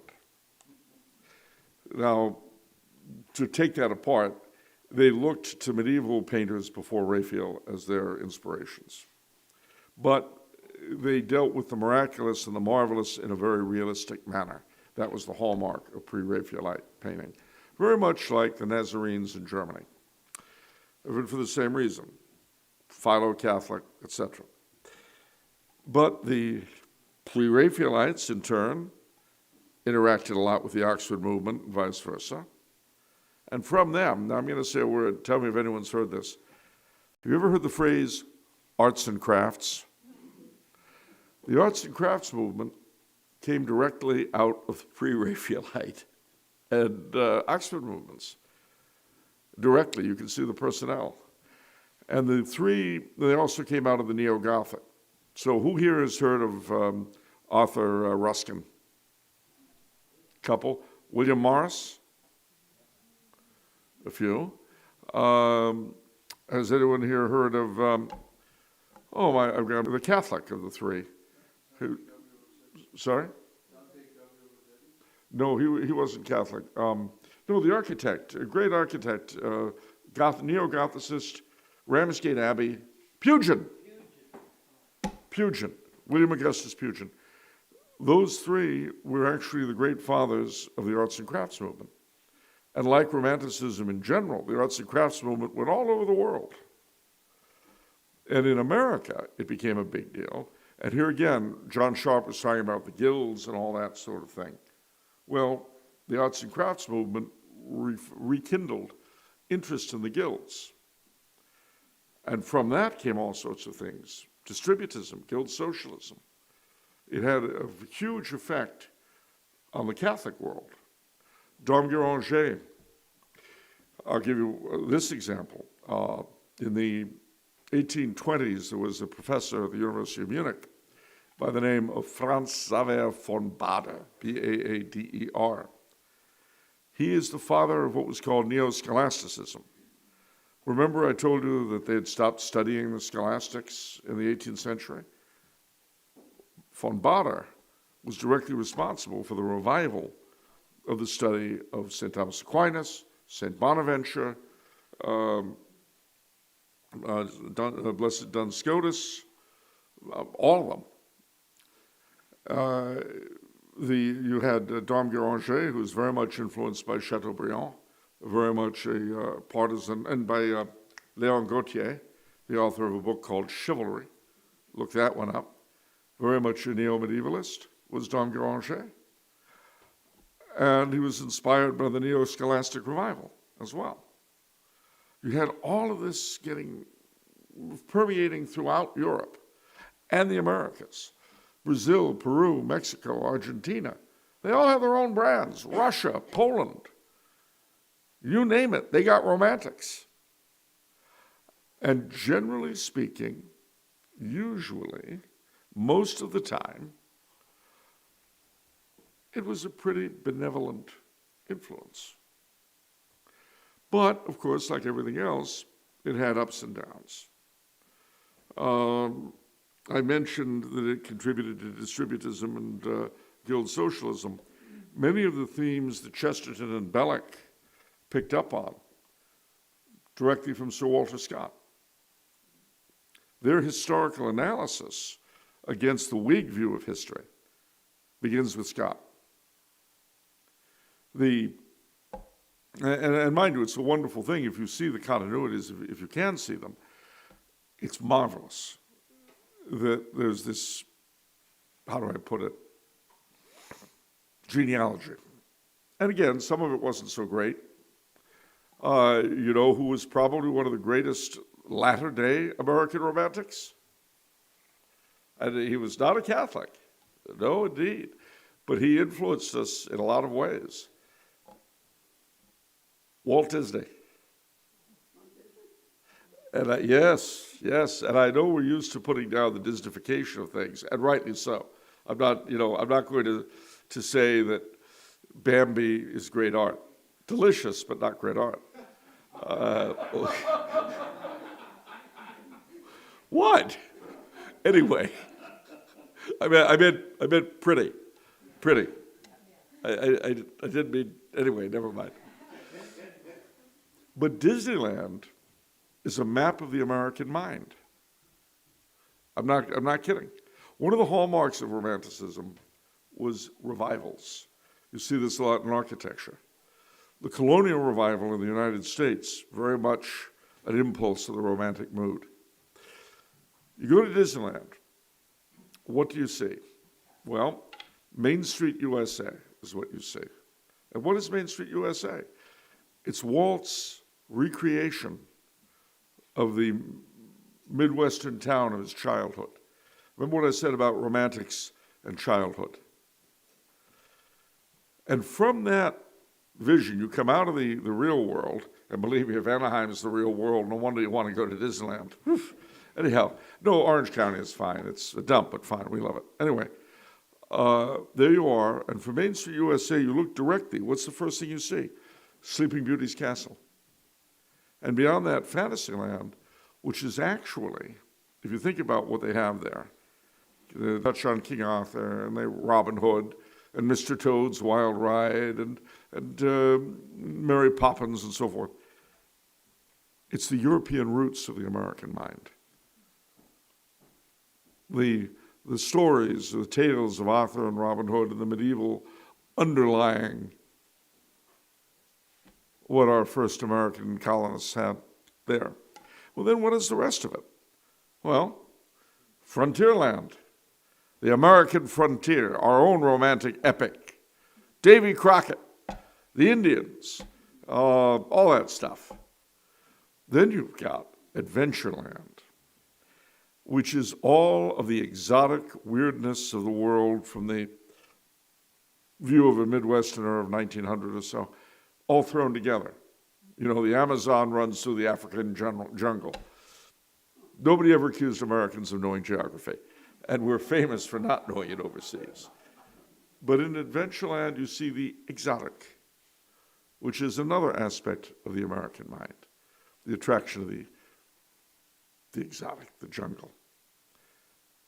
But then, Frontierland, Adventureland, you have Tomorrowland. That's the other aspect of the American mind. And it's as much romance, it's as much romanticist as anything else. Jules Verne, you'll have heard of him. A romantic if ever there was one. 20,000 Leagues Under the Sea. Mysterious Island, Around the World in 80 Days.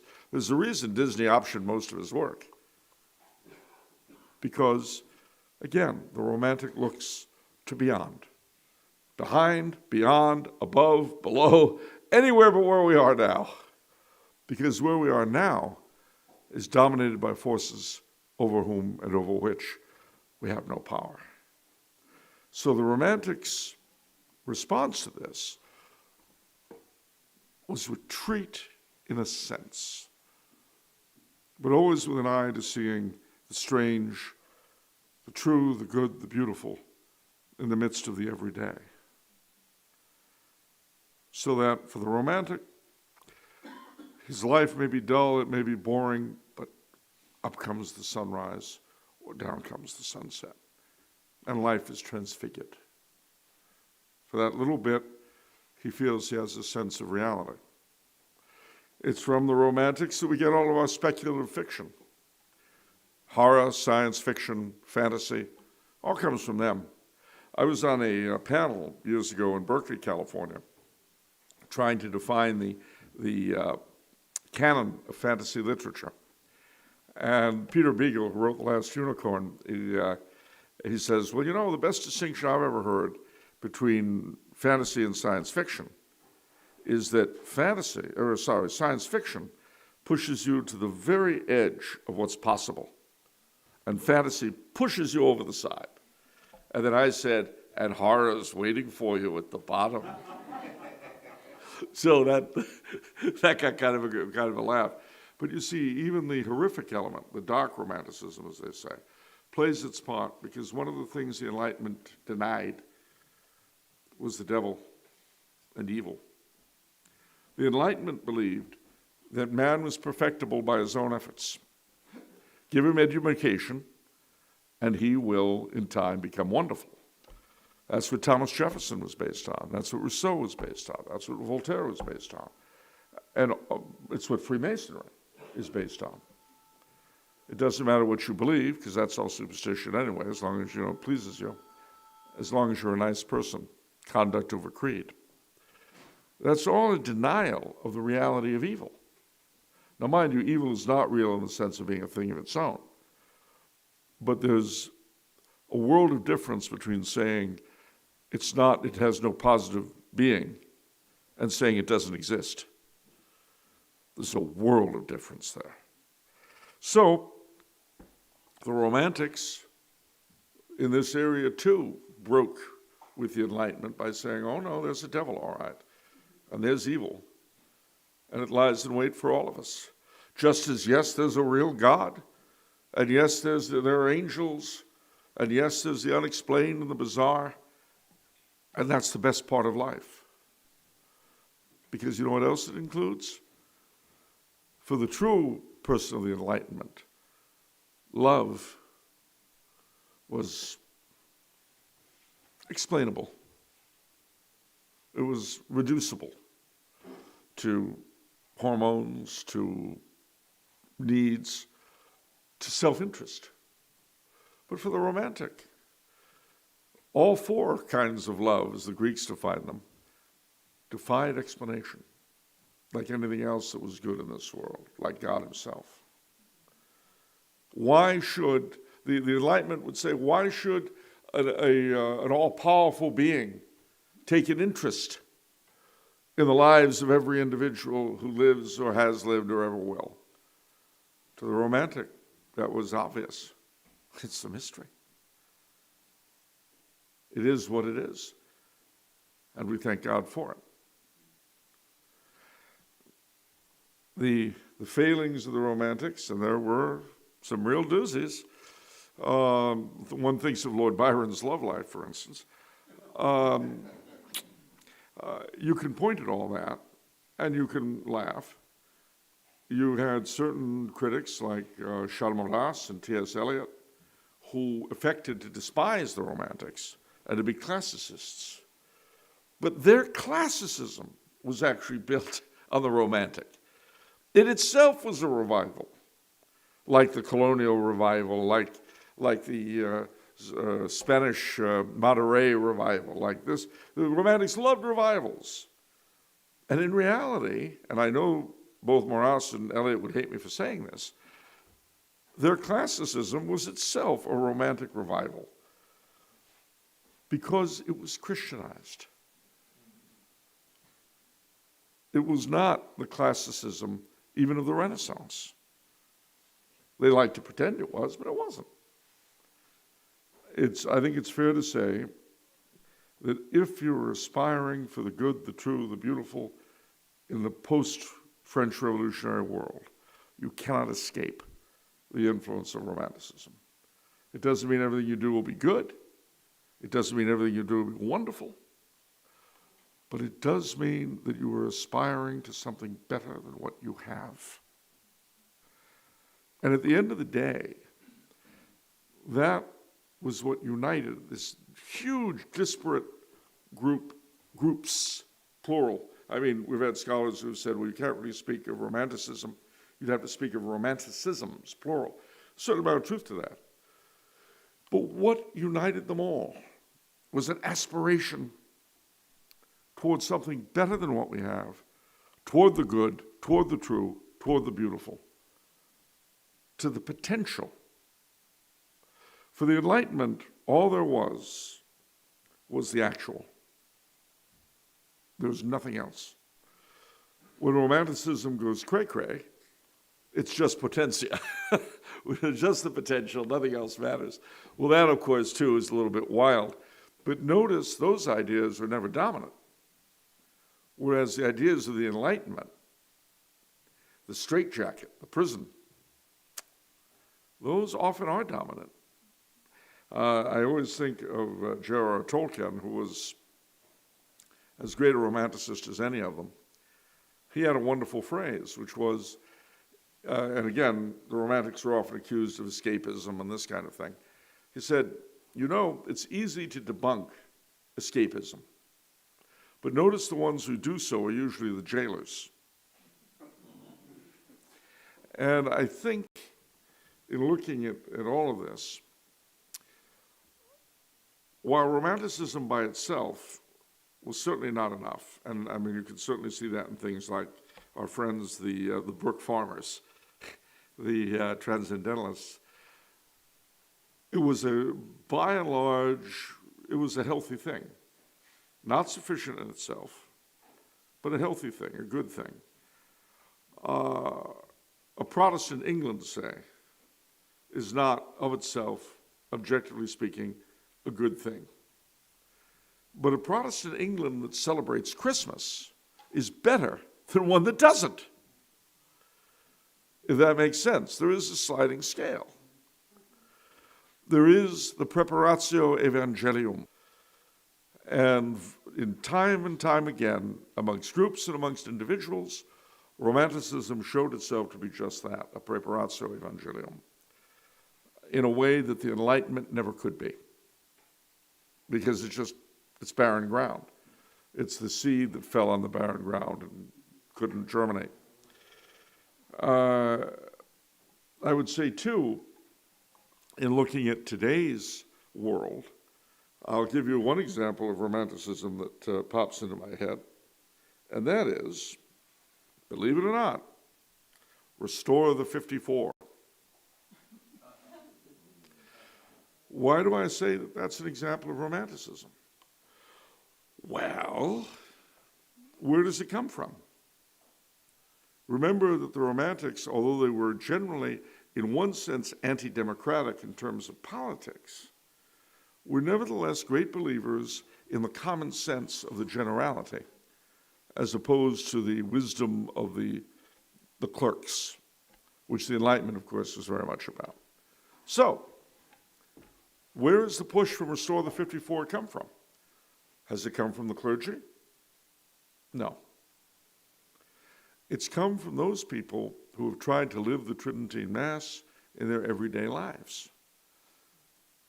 And they find, one way or the other, that weirdly enough, and it's difficult to justify this in pen and paper terms, weirdly enough, the pre-55 Holy Week rites, and the whole general thing with the octaves and the rest of it, somehow, some way, for some reason, they just work better.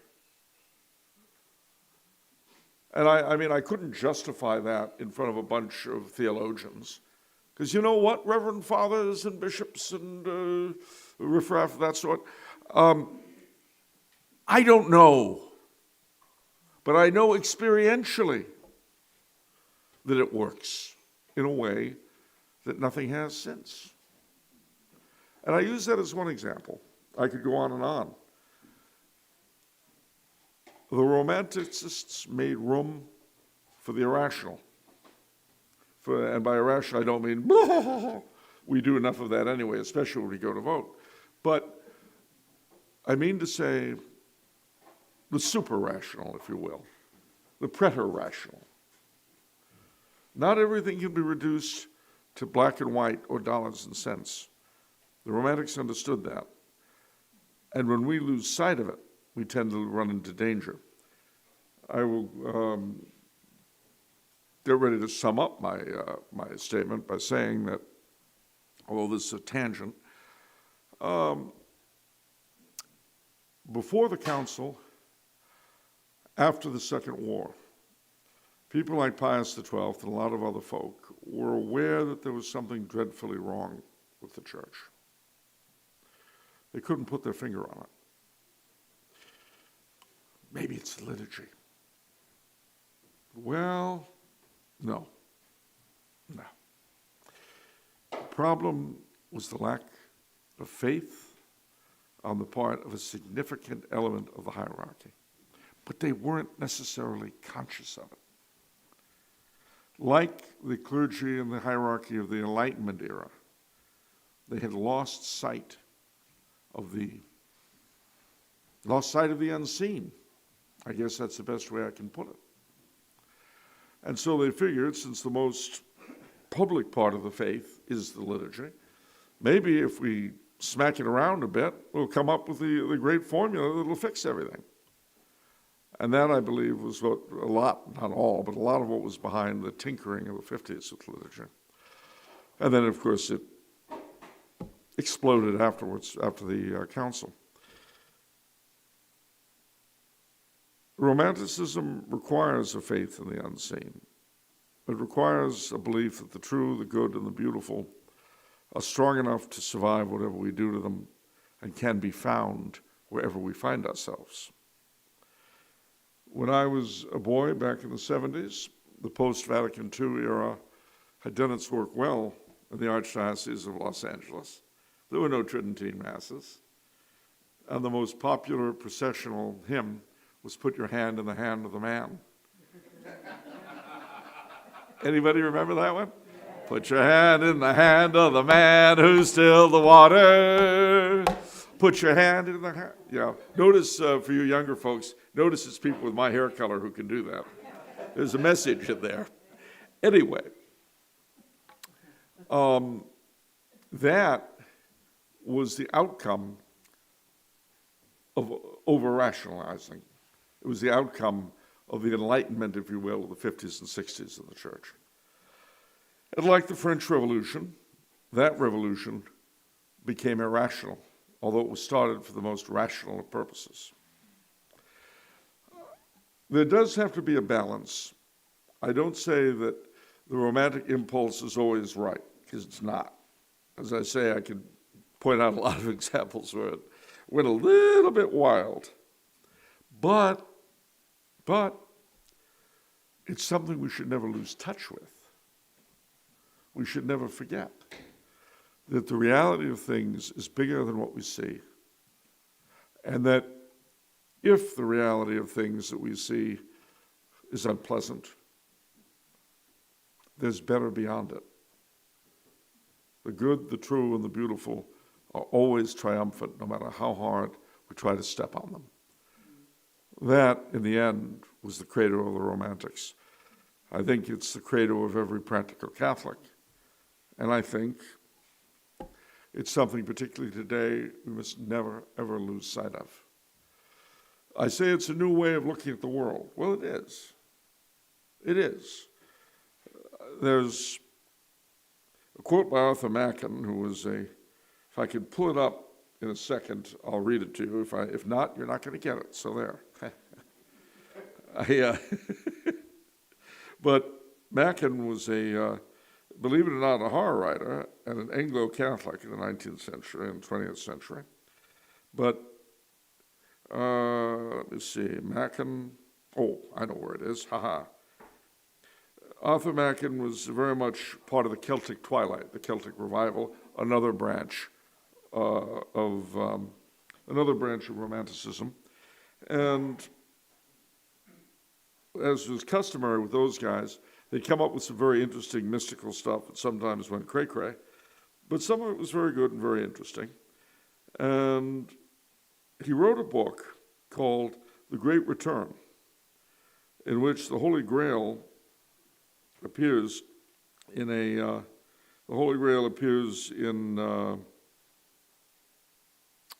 town in Wales. And this is wonderful. People are quoting it, but it's not what I want. Got it. Here it is. And to me, this is typical This is typical of the romantic quest, if you will. I think it fits it very, very well. And I thought, if there be paradise in meat and in drink, so much the more is there paradise in the scent of the green leaves at evening, and in the appearance of the sea and in the redness of the sky.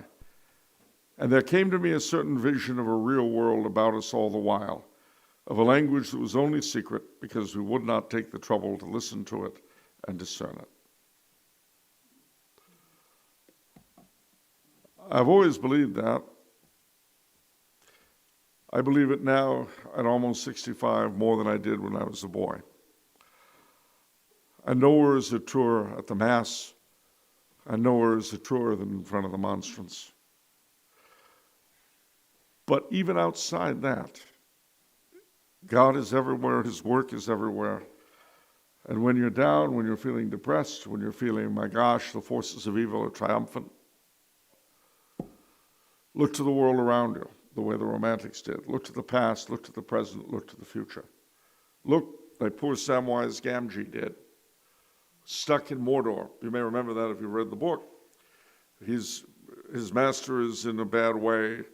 Everything's terrible. And he looks up and he sees a star in the sky over Mordor. And he thinks that there is a beauty that the dark cannot touch and cannot reach, and will outlast it.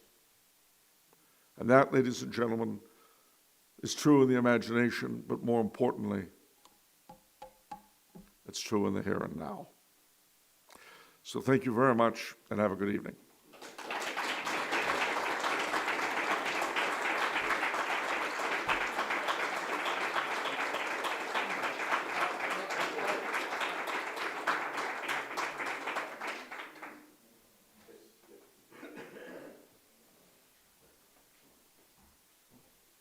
Oh, he's presenting me with a phone. You already have one. Oh, all right. Don't go anywhere. Don't go anywhere.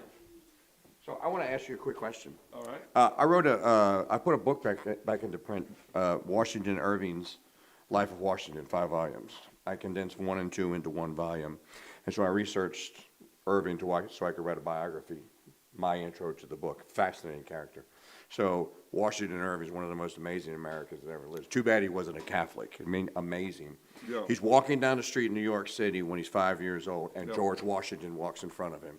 And his mother goes, "I'm changing your names, Washington."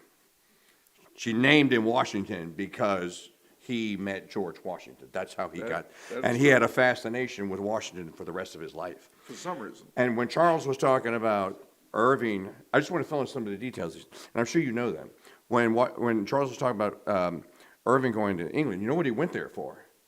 He went to the Catholic churches to go research the baptismal records of the Washington clan. Yeah. He went all the way back to the 10th century.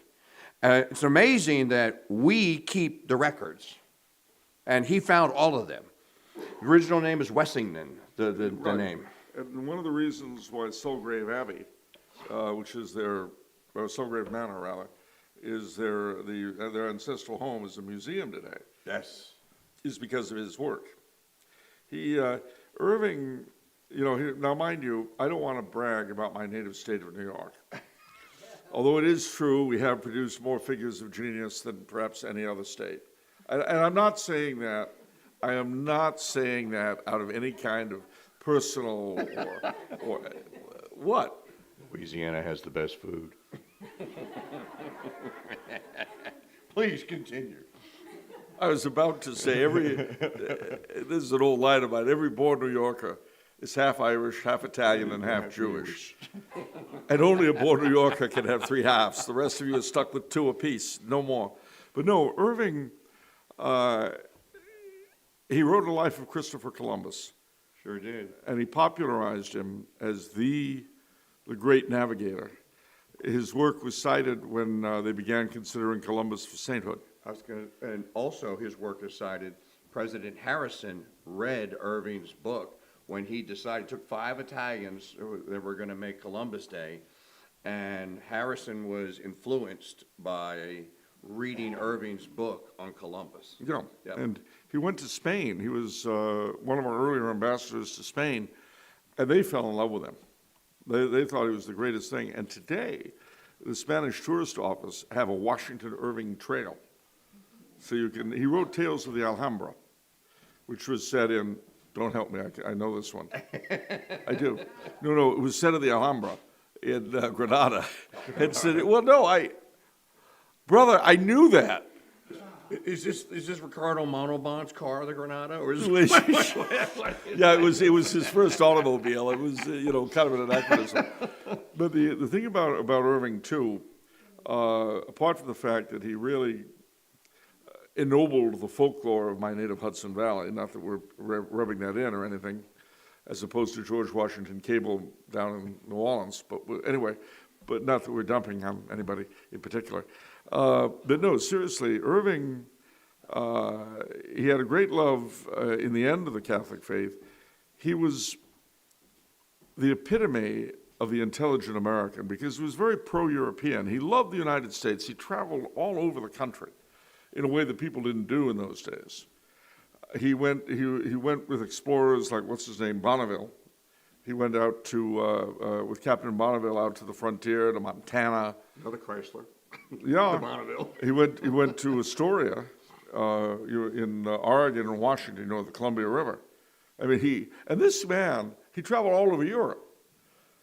And I remember, what's his face, Harrington, Partridge Harrington was a commentator of the 1920s. He got upset because Irving didn't devote himself to any of the great social causes of his day. Yes, he did. He most certainly did. One more thing. Anti-railroads, yeah. Right. One more thing about Irving that is not very well. First of all, he was dying for 5 days. His valet, his scribe, was Catholic, and he said, "Father," or whatever he called him. "Would you want me to call a priest?" For 3 days, he demurred. Finally, he like lifted his hand and intoned yes. By the time Father got there, Irving was out. We don't know what happened to Irving.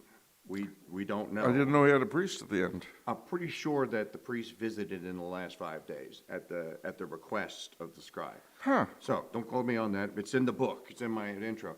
The second thing about that, Now I have wish to read John it. Sharp was here because you talked about capitalism and socialism, and that capitalism was an evil. You know who was one of the first people to spot this? Oh, it was Irving. Irving. Yeah. He wrote the book. He coined the phrase "the almighty dollar." Yes. That's his phrase. Washington Irving's phrase is the almighty dollar. And so he was an early anti-capitalist. And he was the one who invented the term Gotham for New York City. That's right, Gotham.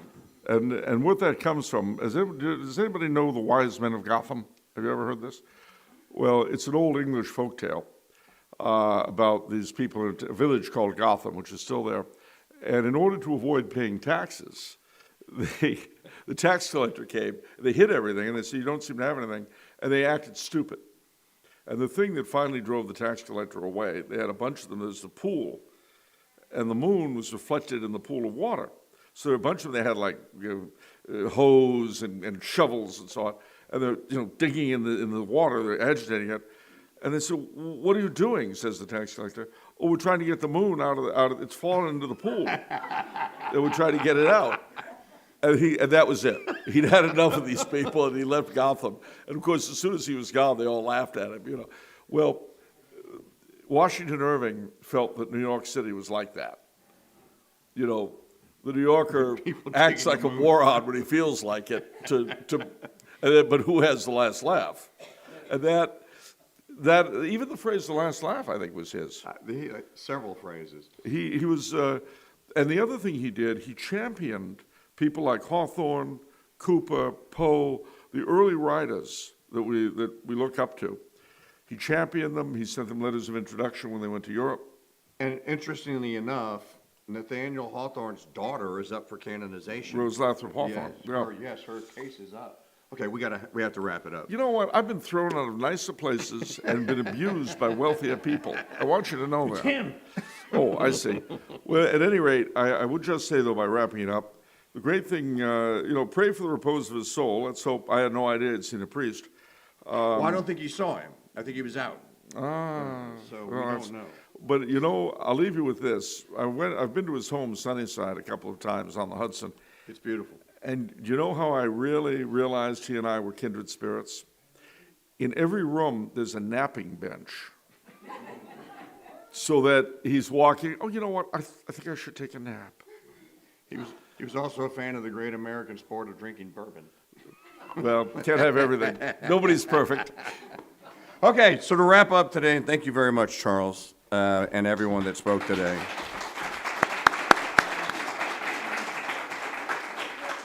After dinner tonight, there's a 7:45 p.m. chanted rosary, followed immediately by Compline at around 8:30. All are welcome and strongly encouraged to attend. Brother, will that be in the chapel or in the chapel, which is right down hill yonder? We are now going to adjourn for the evening, and Brother's going to lead us in Angelus and in the blessing.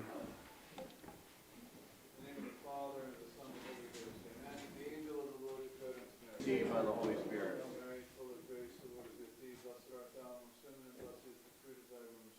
Holy Mary, Mother of God, pray for us sinners now and at the hour of our death. Amen. Be it done unto me according to thy word.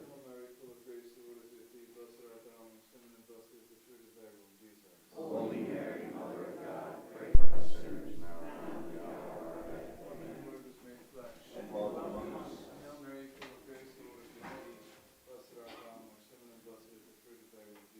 Holy Mary, Mother of God, pray for us sinners now and at the hour of our death. Amen. That we may be made worthy of the promises of Christ. Pour forth, we beseech thee, O Lord, thy grace into our hearts, that we, to whom the incarnation of Christ thy Son was made known by the message of an angel, may by his passion and cross be brought to the glory of his resurrection, through the same Christ our Lord. Amen. And these thy gifts we are about to receive from thy bounty, Christ our Lord. Amen. Oh, and don't forget your questions. The question box is up here. You can use the question box at any time.